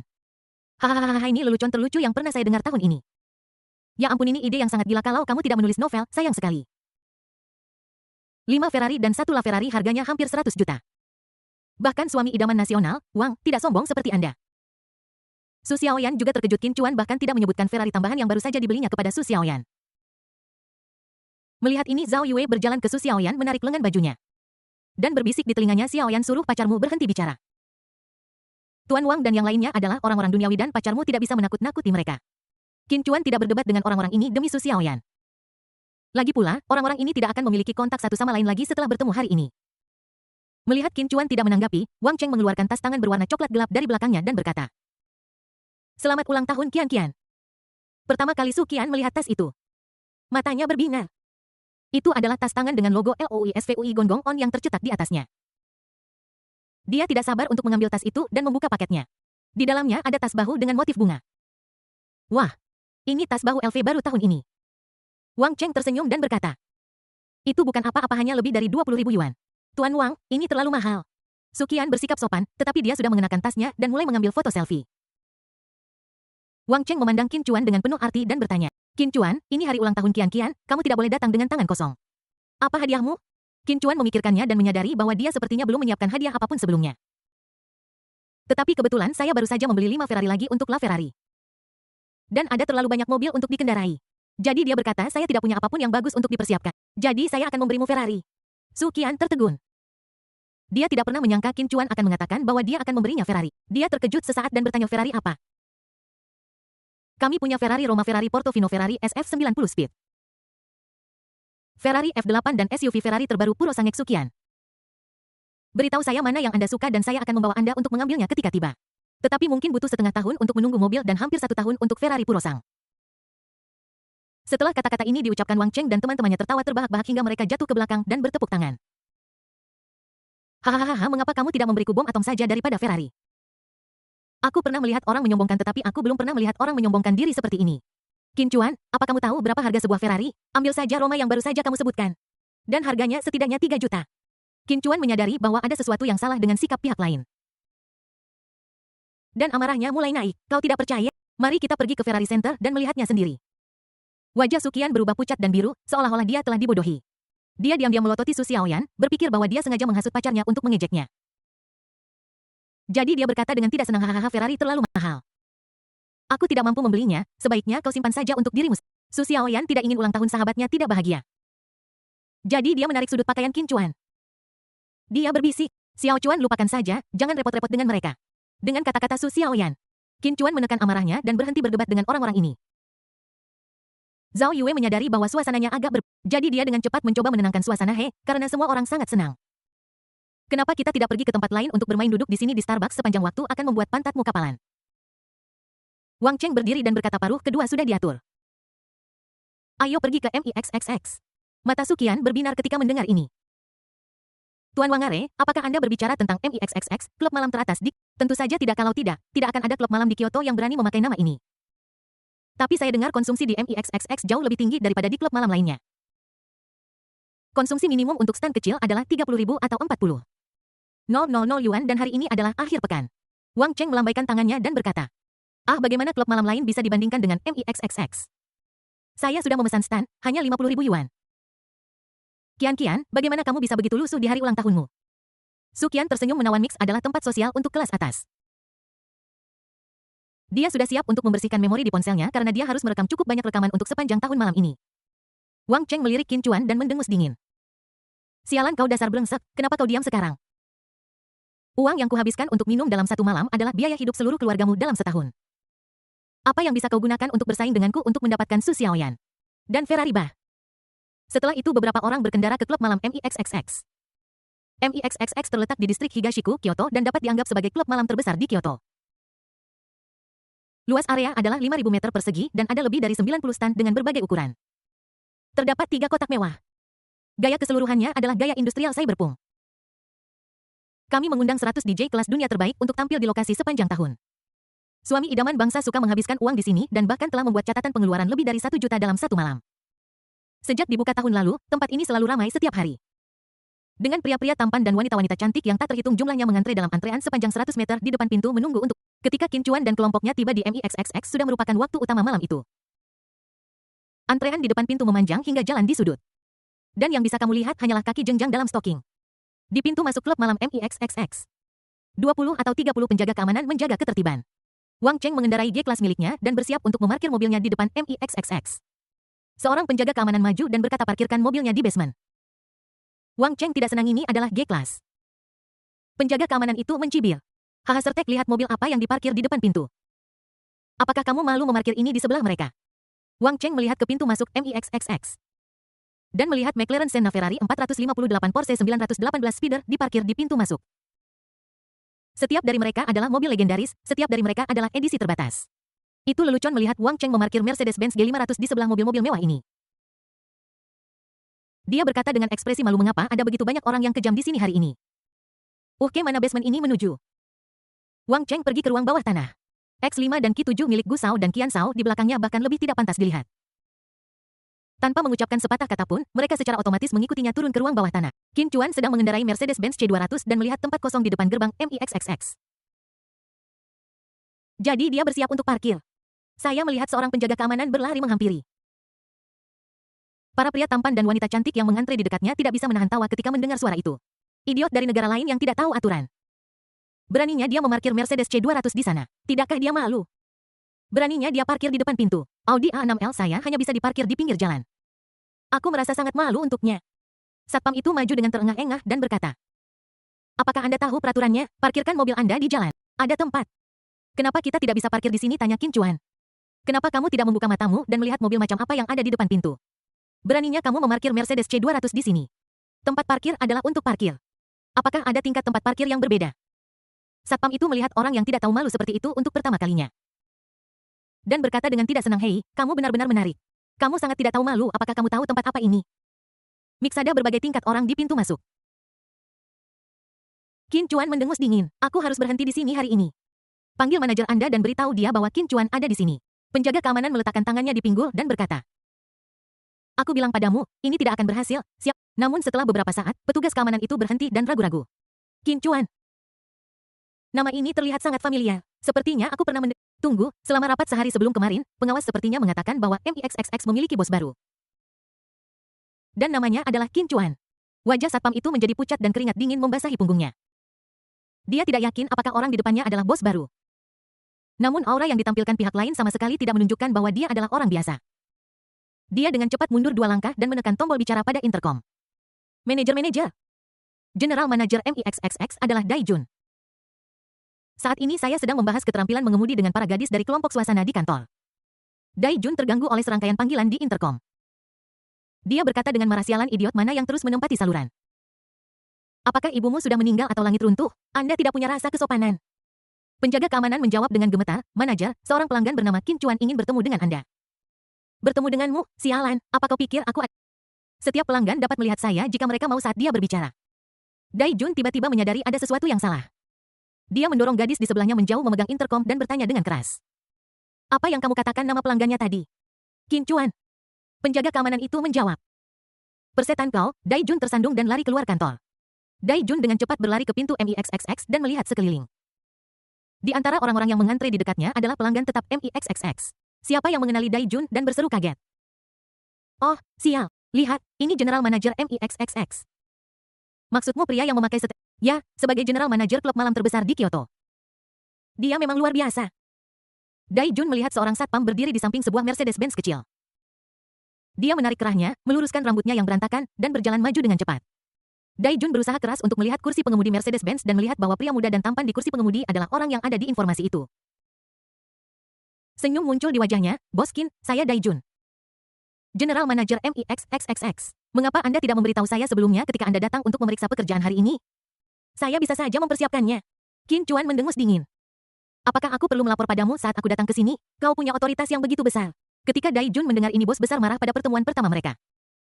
Dia melihat sekeliling dan langsung bereaksi menendang pantat penjaga keamanan. Kamu sangat bodoh, orang ini adalah bos besar MIXXX. Apakah saya memenuhi syarat untuk berhenti di sini sekarang? Qin Chuan bertanya dengan tidak sabar. Yes, itu bagus sekali bos Qin, itu hanya masalah kecil. Aku akan membantumu memarkir mobil. Dai Jun dengan hormat membantu Qin Chuan membuka pintu mobil. Sesaat semua orang di sekitar terkejut. Para pria dan wanita trendy yang baru saja mengejek pihak lain karena tidak mengetahui aturan dan berkulit tebal. Dan karena berani memarkir Mercedes Riot di depan MIXXX. Tiba-tiba menjadi speechless. Dai Jun adalah manajer umum klub malam terbesar di Kyoto. Dia sangat menghormati pemilik Mercedes-Benz kecil. Orang seperti apa orang itu? Apa aturan dia? Setelah memarkir mobil, Dai Jun menghampiri Qin Chuan dengan langkah kecil dan berkata, Bos, mobilnya sudah diparkir untuk Anda, saya akan segera mengatur kamar pribadi untuk Anda. Qin Chuan mengangguk dan Dai Jun berlari untuk membuat pengaturan. Pada saat ini setelah memarkir mobil, Wang Cheng dan kelompoknya berjalan keluar dari ruang bawah tanah. Wang Cheng melirik Qin Chuan yang berdiri di pintu. Berjalan mendekat dan mencibir, hahaha, tampaknya mobil di bawah 500.000 yuan bahkan tidak memenuhi syarat untuk memasuki basementan, hanya dapat diparkir di pinggir jalan. Semua orang tertawa terbahak-bahak. Qin Chuan menunjuk ke samping dan berkata, buka mata Anda dan lihat baik-baik di mana mobil itu diparkir. Semua orang mengikuti arah jari Qin Chuan dan melihat sebuah Mercedes-Benz C200 putih diparkir di tengah gerbang MIXXX. Dikelilingi oleh lingkaran mobil-mobil super top. Sukian menutupi wajahnya dan berkata dengan malu. Oh, betapa memalukan. Bagaimana kamu bisa memarkir mobilmu di sana? Apakah kamu tahu peraturannya? Wang Cheng berkata, saya menyarankan Anda untuk segera memindah. Jika tidak, petugas keamanan akan memanggil mobil derek untuk mendereknya. Berani-beraninya Anda memarkirnya di sana tanpa melihat mobil-mobil sport super di sebelah Anda. Gu Shao berkata, Qin Chuan, Yoto bukanlah kota kecil tempat Anda dapat pamer dengan Mercedes-Benz C. Tahukah Anda berapa harga mobil-mobil di sebelah Anda ini jika Anda menggores pintunya? Keluarga Anda harus bersiap-siap menjual rumah. Zhao Yue maju dan meraih tangan Su Xiaoyan. Xiaoyan, tolong bujuk Qin Chuan. Mobil-mobil itu sepertinya bernilai jutaan. Jika terjadi sesuatu, itu akan menjadi bencana. Su Xiaoyan sedikit emosional. Tetapi dia berpikir bahwa hari ini adalah hari ulang tahun Sukian, jadi sebagai tamu dia harus menahannya. Tetapi orang-orang ini semakin berlebihan terhadap Qin Chuan. Jadi dia berkata mobil-mobil itu bukan apa-apa bagi Xiao Chuan, kami memarkir mobil-mobil itu di sana hanya karena Xiao Chuan adalah bos MIXXX. Kau meremehkan Xiao Chuan. Ahahaha, Su Xiaoyan. Kamu bilang pacarmu adalah bos MIXXX. Oh tidak. Aku tidak tahan lagi, aku sekarat karena tertawa. Kamu baru saja membeli Ferrari dan sekarang kamu adalah bos MIXXX. Kenapa kau tidak bilang saja kalau kau adalah Presiden Amerika? Sukian berkata dengan wajah tidak senang. Xiao Yan, aku tahu kau iri karena kau melihat Tuan Wang memberiku elf, tapi mohon bersikap realistis dan berhenti berfantasi. Pada saat ini, seorang tenaga penjualan berjalan keluar dari klub malam. Wang Cheng langsung mengenali bahwa pihak lain adalah tenaga penjualan Li Yuan yang menghubunginya. Dia berjalan mendekat dan berkata, Saudara Li, apakah Anda sudah mengatur stand saya? Semua teman saya ada di sini. Li Yuan melirik Wang Cheng dan berkata, terlalu banyak orang hari ini dan stand Anda telah diambil. Apa yang membuat Wang Cheng sangat marah? Saya memesannya dengan Anda 2 hari sebelumnya. Kenapa bisa hilang begitu saja? Li Yuan menyalakan sebatang rokok dan berkata dengan tidak senang. Bos memesan anggur senilai 100.000 yuan segera. Apakah kamu ingin bersaing dengannya? Setelah kata-kata ini diucapkan, wajah Wang Cheng berubah menjadi hijau. Menghabiskan 100.000 yuan semalam. Sungguh pemborosan. Saya merasa sangat buruk ketika saya menghabiskan 50.000 yuan. Apalagi menghabiskan 100.000 yuan. Dia berkata dengan nada menjilat. Saudara Li Wei ada di sini sekarang, kamu tidak bisa membuatku kehilangan muka. Benar, aku telah membuat banyak kontribusi padamu di masa lalu. Benar. Li Yuan mendengus dingin. Sialan, pengeluaran bulananmu 10 atau 20.000 bukanlah apa-apa. Hanya ada tempat di bar.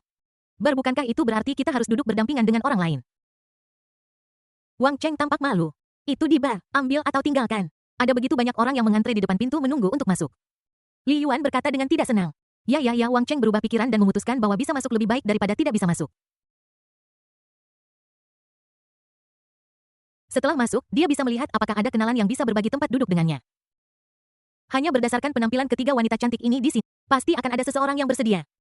Jadi dia kembali ke Sukian dan yang lainnya dengan ekspresi malu di wajahnya dan berkata, stand kami hari ini diambil oleh seorang tokoh penting. Dia langsung memesan 200.000 botol anggur. Yadi salesman Xiao Li tidak bisa mempertahankan tempat duduknya.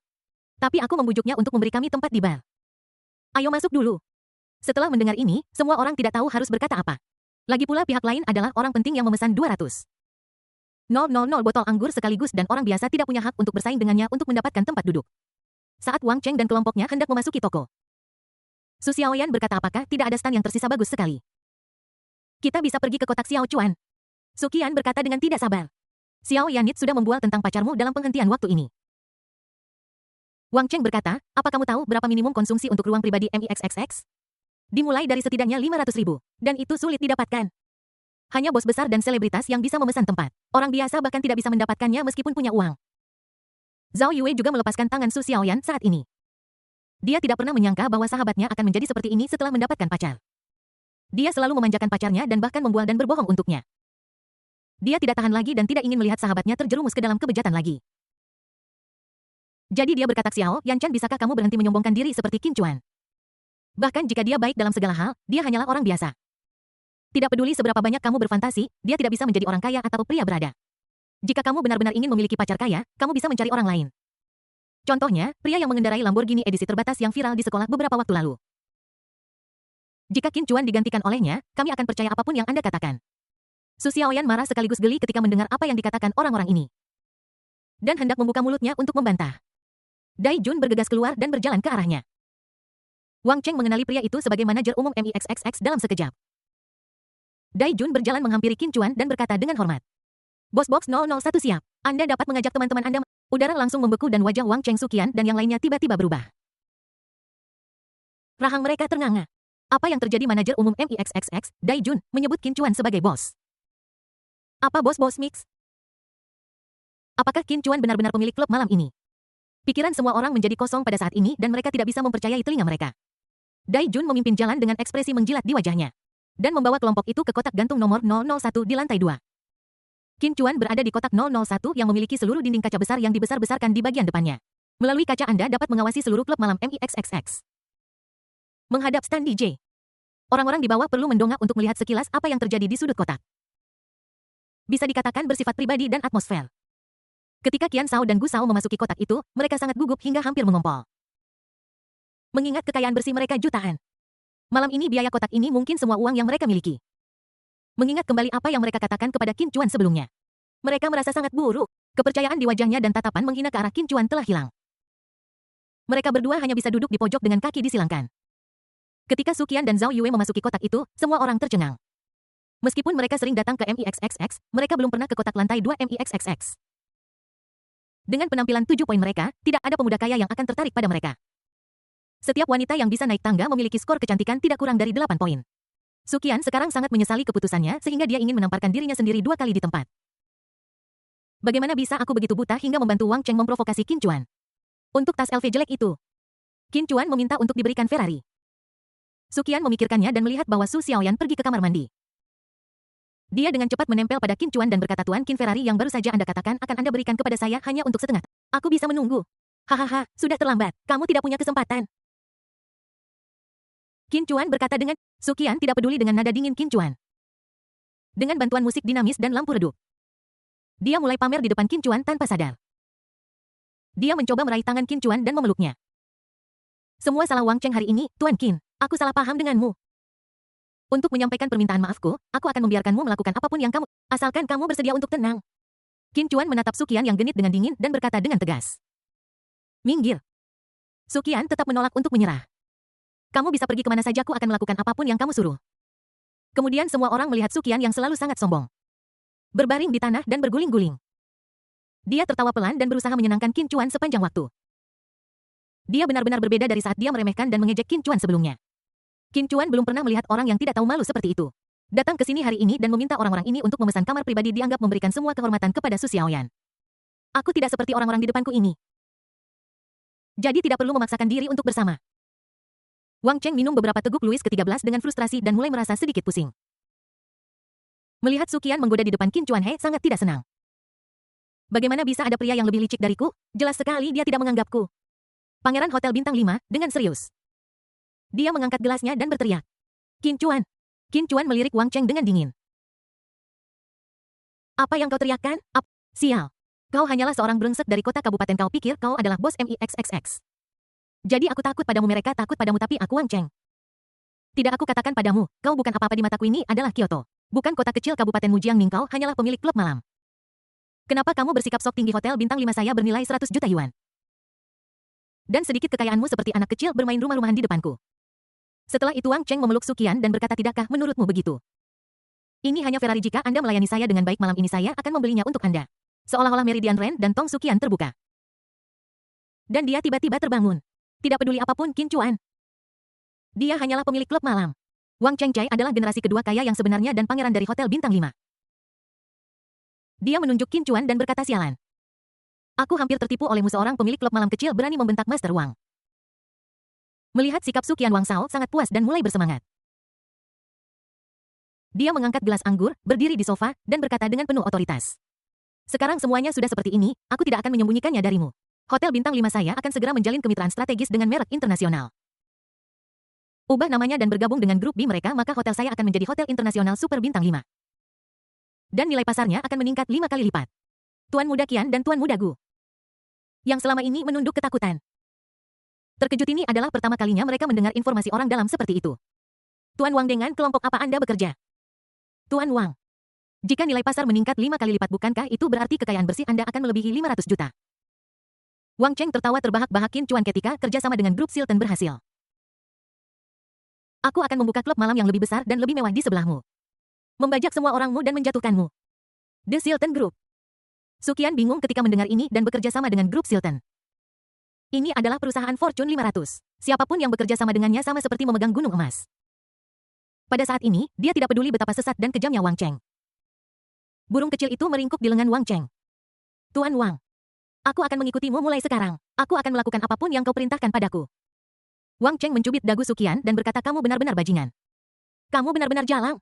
Guk guk guk. Grup Silton. Qin Chuan mengerutkan kening dan mengeluarkan ponselnya. Melihat reaksi Qin Chuan, Wang Cheng bahkan lebih bangga. Dasar udik, kau tidak tahu tentang Silton Group. Dan kau mencari di Baidu di ponselmu. Itu adalah perusahaan Fortune 500. Perusahaan pendanaan asing dengan omset tahunan 10 miliar dolar AS. Ini adalah merek yang didatangi orang-orang kaya sebagai simbol kemewahan. Dan kamar yang paling biasa pun dimulai dari 4 orang jika kamu takut. Biarkan Su Xiaoyan menemaniku selama 1 malam dan aku bisa mempertimbangkan untuk tidak menargetkan MIXXX milikmu. Wang Cheng tidak melihat Qin Chuan memohon ampun, tetapi melihatnya menghubungi nomor telepon. Hei Xia Ying, apakah grup itu berencana mengakuisisi hotel bernama Mantiansing baru-baru ini? Xia Ying di ujung telepon sangat terkejut. Bos besar ini selalu peduli dengan urusan grup.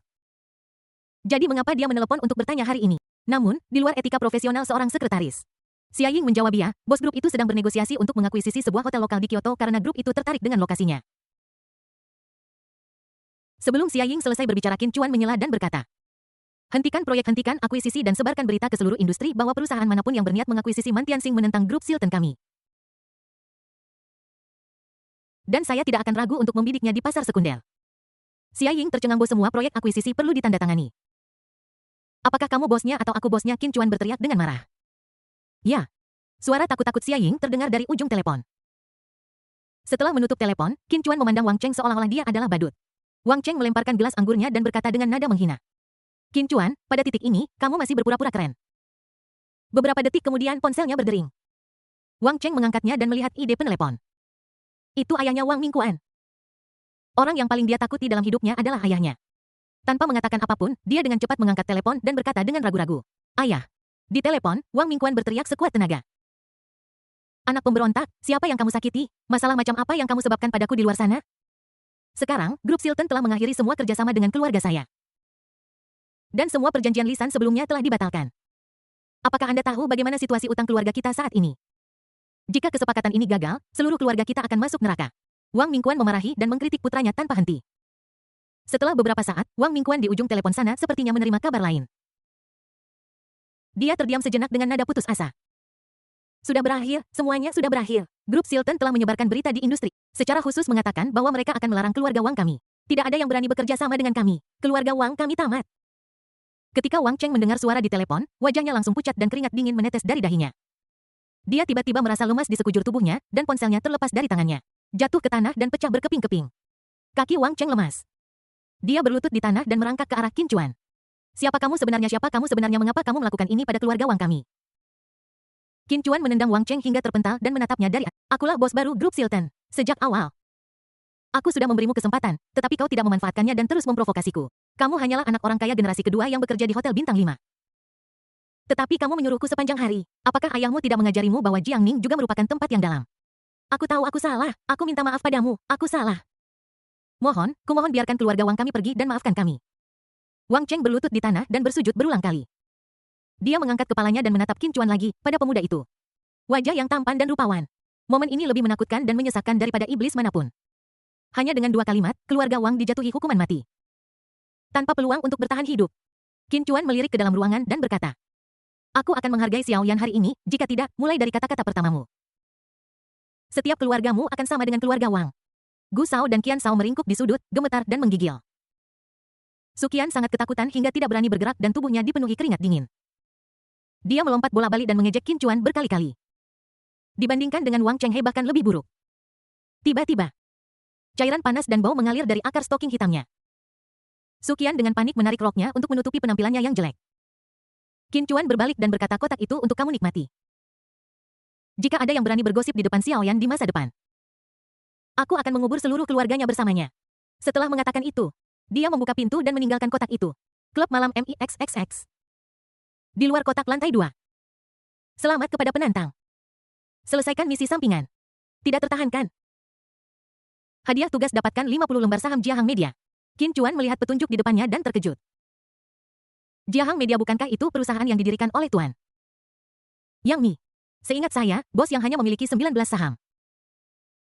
Sekarang saya memiliki 50 saham yang menjadikan saya pemegang saham terbesar dan bos perusahaan. White Reba sepertinya juga ada di perusahaan ini. Qin Chuan memutuskan untuk mengunjungi perusahaan itu ketika dia punya waktu. Antarmuka perintah ditutup, tetapi sistem tidak keluar secara langsung seperti sebelumnya. Instead melompat ke halaman baru. Atribut karakter. Qin Chuan. Jenis pria. Puncak level 4 seni bela diri. Puncak Dao medis. Qin Chuan melihat dan menemukan bahwa banyak tempat di halaman itu kosong. Hanya jalan pengobatan dan seni bela diri yang diterangi. Dia menggunakan pikirannya lagi dan menutup antarmuka sistem. Mataku langsung kembali normal dan semua yang ada di depanku menjadi jelas. Mengapa Xiao Yan begitu lama di kamar mandi? Qin Chuan melihat tanda itu dan mencari orang itu. Tepat ketika saya hendak turun, saya bertemu dengan Su Xiao Yan yang sedang berjalan kembali dengan tergesa-gesa. Xiao Chuan, kenapa kamu keluar? Melihat Su Xiao Yan tampak tidak sehat. Qin Chuan bertanya dengan waspada, kakak Xiao Yan, ada apa denganmu? Kamu terlihat tidak nyaman. Su Xiao Yan ragu sejenak dan berkata, tidak apa-apa Wuhit. Kakak Xiao Yan, aku sedikit mengantuk. Ayo pergi duluan. Su Xiao Yan mengangguk. Dia juga tidak menyukai lingkungan yang bising ini. Keduanya berpegangan tangan dan berjalan keluar. Lantai pertama MIXXX. Stand terbesar nomor 001. Seorang pria parubaya gemuk mengenakan kemeja lengan pendek dengan logo boy besar duduk di sofa. Meneguk bir dan berkata dengan marah, "Sial, aku baru saja melihat seorang wanita dengan penampilan yang sangat menakjubkan. Dia terlihat sangat polosanya, ada sedikit wanita baik-baik di klub malam. Aku ingin memintanya untuk bermain di bilik dan melihat apakah aku bisa membawanya pulang malam ini. Tapi siap begitu aku meletakkan tanganku di bahunya, dia menamparku. Bos Chen, siapa yang berani menamparmu? Beritahu aku seperti apa rupamu dan akan kuperiksa untukmu." Seorang wanita penghibur dengan pakaian terbuka berkata. Wanita itu mengenakan atasan vintage linen putih dengan bunga aster kuning di sekeliling kerah dan manset. Dan rok hitam selutut Bos Chen menggambarkannya dengan jelas. Apakah itu orangnya? Pria yang duduk di kursi utama menunjuk ke pintu dan bertanya. Bos Chen melihat ke arah itu dan berkata, "Yes, brother H.X. Hersial, dia berpura-pura tidak bersalah di depanku." Tetapi dia tetap dibawa pergi oleh seorang pria. Pria di kursi utama menggerakkan jari-jarinya. Dan pengawal yang berdiri di sampingnya mencondongkan tubuh ke depan dan berbisik. Biao suruh seseorang membawa wanita itu ke Bos Chen. "Siap, bos." Biao mengangguk dan membawa 3 orang di sampingnya. Dan berjalan pergi. Bos Chen terkejut dan senang. Dia dengan cepat mengambil gelas anggur dan bergerak maju. "Saudara Hao, saya khawatir ini bukan ide yang baik untuk memaksakannya. Lagi pula, ini adalah Kyoto." Pria di kursi utama melirik Bos Chen dan berkata dengan nada menghina. "Dengan saya Zhang Tianhao di sini apa yang kau takutkan? Atau apakah kau meremehkan saya Zhang Tianhao?" Bos Chen berkeringat dingin setelah dilihat oleh Zhang Tianhao. Dan dengan cepat meminum anggur di gelas dalam satu tegukan. Zhang Tianhao di depannya dapat digambarkan sebagai pria kejam dari pinggiran Kyoto dan Jizu. Seorang bos besar yang memiliki kedua tangan di kedua perdagangan ketua perusahaan keuangan Tianhao. Bernilai puluhan juta dan mempekerjakan lebih dari 100 orang di bawah perusahaan keuangannya. Di Jizu pernah ada seorang direktur yang mengatakan dia ingin menyelidiki perusahaan keuangannya. Tetapi dalam beberapa hari dia kehilangan posisinya sebagai direktur. Setelah itu semua orang tahu seberapa kuat pendukung di belakangnya. Rekan wanita Zhang Tianhao tersenyum dan berkata, "Bos Chen. Meskipun fokus bisnis saudara Hao ada di Jizu, dia sudah lama menjadi ahli seni jadi jangan khawatir." Setelah mendengar ini Bos Chen mengangguk berulang kali dan berkata, "Dengan saudara Hao di sini, saya tidak perlu khawatir tentang apapun. Saudara Hao masing-masing akan mengambil setengah dari pengembangan tambang di desa." Mendengar ini, Zhang Tianhao akhirnya tersenyum. Kyoto. Di depan MIXXX. Qin Chuan menggandeng tangan Su Xiaoyan. Berjalan keluar dari klub malam dan berjalan menuju sedan Mercedes-Benz C200 putih. Setelah keduanya masuk ke mobil, Qin Chuan menghidupkan mesin dan hendak mengganti gigi dan melaju. Aku melihat 4 pria berjas dengan wajah serius berdiri di depan mobil. Su Xiaoyan sedikit takut dan gemetar seluruh tubuh. "Xiao Chuan, apakah mereka tidak dikirim oleh orang itu? Apakah mereka?" "Orang itu?" Qin Chuan bertanya dengan bingung. Su Xiaoyan memberitahu Qin Chuan semua yang terjadi di depan pintu kamar mandi. "Xiao Chuan, ayo kita panggil polisi." Suara Su Xiaoyan bergetar saat dia berbicara. Keempat pria di depannya memiliki tinggi hampir 19 meter. Dengan tubuh berotot. Qin Chuan mengulurkan tangan dan menyentuh dahi Su Xiaoyan. "Tidak apa-apa kakak Xiaoyan, aku di sini, aku akan turun dan melihat apa yang terjadi." Su Xiaoyan menarik Qin Chuan dan menggelengkan kepalanya. "Ini terlalu berbahaya." "Xiao Chuan. Tidak apa-apa, lagi pula, aku berada di depan klub malamku sendiri. Jika terjadi sesuatu, semua orang di klub akan membantuku." Setelah mengatakan itu, Qin Chuan keluar dari mobil dan berkata kepada 4 orang di depan mobil. "Apa yang ingin kalian lakukan?" Melihat seorang pria keluar dari mobil dan berbicara. Biao berkata dengan dingin, "Saudara Hao, kami ingin mentraktir wanita cantik ini minum dan memintanya untuk pergi bersama kami." Saudara Hao yang mana?" Jizu Zhang Tianhao adalah tokoh besar yang tidak mampu kamu sakiti." Qin Chuan mencibir beraninya seekor semut menyebut dirinya tokoh besar. Sudut mulut Biao berkedut dan dia mengedipkan mata pada 3 orang di sekitarnya. Ketiga pria itu bergegas maju siap untuk menaklukkan Qin Chuan dengan paksa. Namun sebelum ketiga pria itu bisa mendekat ke Qin Chuan, dia menendang salah satu dari mereka dengan tendangan cambuk. 2 lainnya tertegun dan membeku di tempat. Segera setelah itu, 2 tendangan cambuk lagi datang. Kedua pria itu jatuh ke tanah dan pingsan.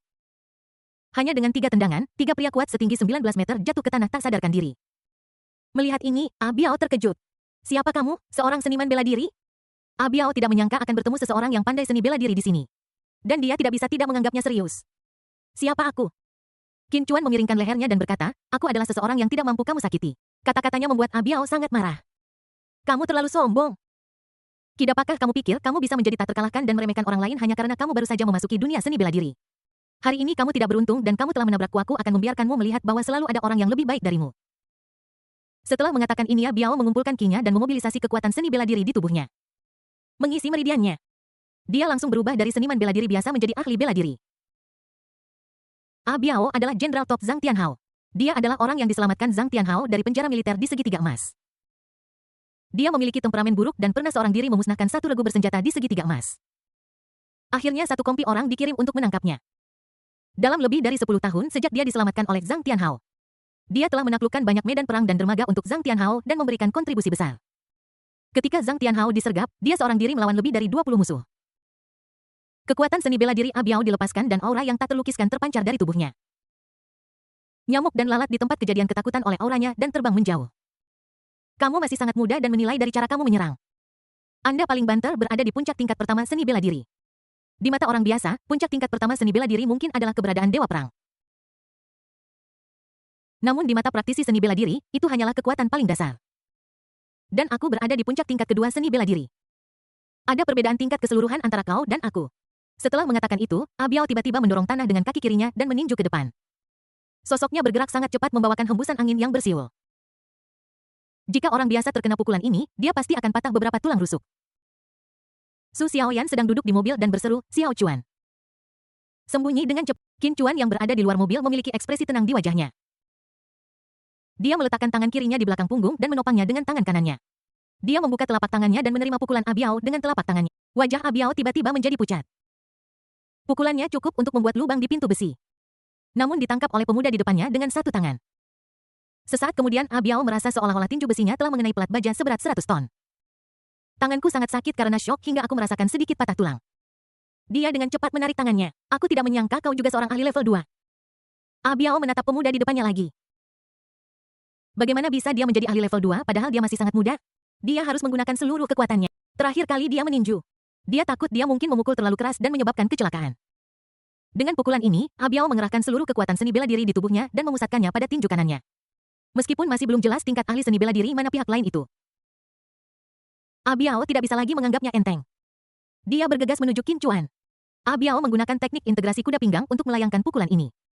Dan dedaunan yang berguguran di tanah tertiup angin yang dibawa oleh pukulan itu. Qin Chuan sedikit mengernyit, jelas bahwa pukulan lawannya adalah pukulan yang fatal. Dalam hal ini, saya tidak bisa lagi menyembunyikan kekurangan saya. Qin Chuan tiba-tiba mengangkat kaki dan lututnya, dan menendang keluar. Menendang Abiao ke udara. Tendangan ini langsung membuat Abiao terbang 10 meter jauhnya. Dan dia jatuh dengan keras ke tanah. Ada penyok besar di lantai beton. Apakah ini kekuatan tempur di puncak level 4? Ini adalah pertama kalinya Qin Chuan menggunakan kekuatan seni bela diri untuk bertarung. Jadi penilaiannya tentang kekuatan tempur sejatinya sedikit tidak akurat. Abiao merasakan bau anyir di dadanya, dia menatap anak laki-laki di depannya dengan tidak percaya. Kamu bukan level 2, kamu berbohong padaku. Qin Chuan berjalan selangkah demi selangkah dan menatap Abiao. Kapan aku bilang aku level 2? Mata Abiao berubah merah dan dia menatap Qin Chuan dengan putus asa. Kesenjangan antara dia dan pemuda ini sangat besar seperti langit dan bumi. Baginya membunuhnya seperti membunuh semut. Berhenti. Sebuah teriakan keras datang dari tidak jauh. Seorang pria parubaya datang. Dan itu adalah Zhang Tianhao. Dia berada di klub malam dan melihat anak buahnya belum kembali untuk waktu yang lama. Dia menduga Abiao mungkin mendapat masalah. Jadi dia keluar untuk memeriksanya sendiri. Setelah hasilnya keluar, dia melihat bahwa bawahannya yang paling mampu telah jatuh ke tanah dan tidak dapat bangun. Adik kecil, dari mana asalmu? Zhang Tianhao bertanya dengan tenang. Qin Chuan meliriknya dan menjawab. Kamu tidak pantas tahu. Zhang Tianhao tertegun sejenak. Lalu dia tertawa terbahak-bahak. Adik kecil, sepertinya kau petarung yang hebat. Tapi, di masyarakat saat ini, apa gunanya bisa berkelahi? Aku pernah melihat orang yang lebih jago berkelahi darimu. Tetapi nasib akhir mereka tak peduli seberapa hebat seorang petarung. Aku hanya perlu satu panggilan telepon untuk memasukkannya ke penjara besok. Untuk seseorang yang telah mencapai bisnis di tingkat Zhang Tianhao. Mustahil untuk mengatakan bahwa tidak ada seorang pun di belakangnya. Dunia seni bela diri bukan tentang perkelahian dan pembunuhan. Tetapi tentang hubungan antar manusia dan urusan duniawi. Dia mencoba yang terbaik untuk mengancam Qin Chuan menggunakan kata, haha, apa kau takut sekarang aku paling membenci kalian para ahli bela diri?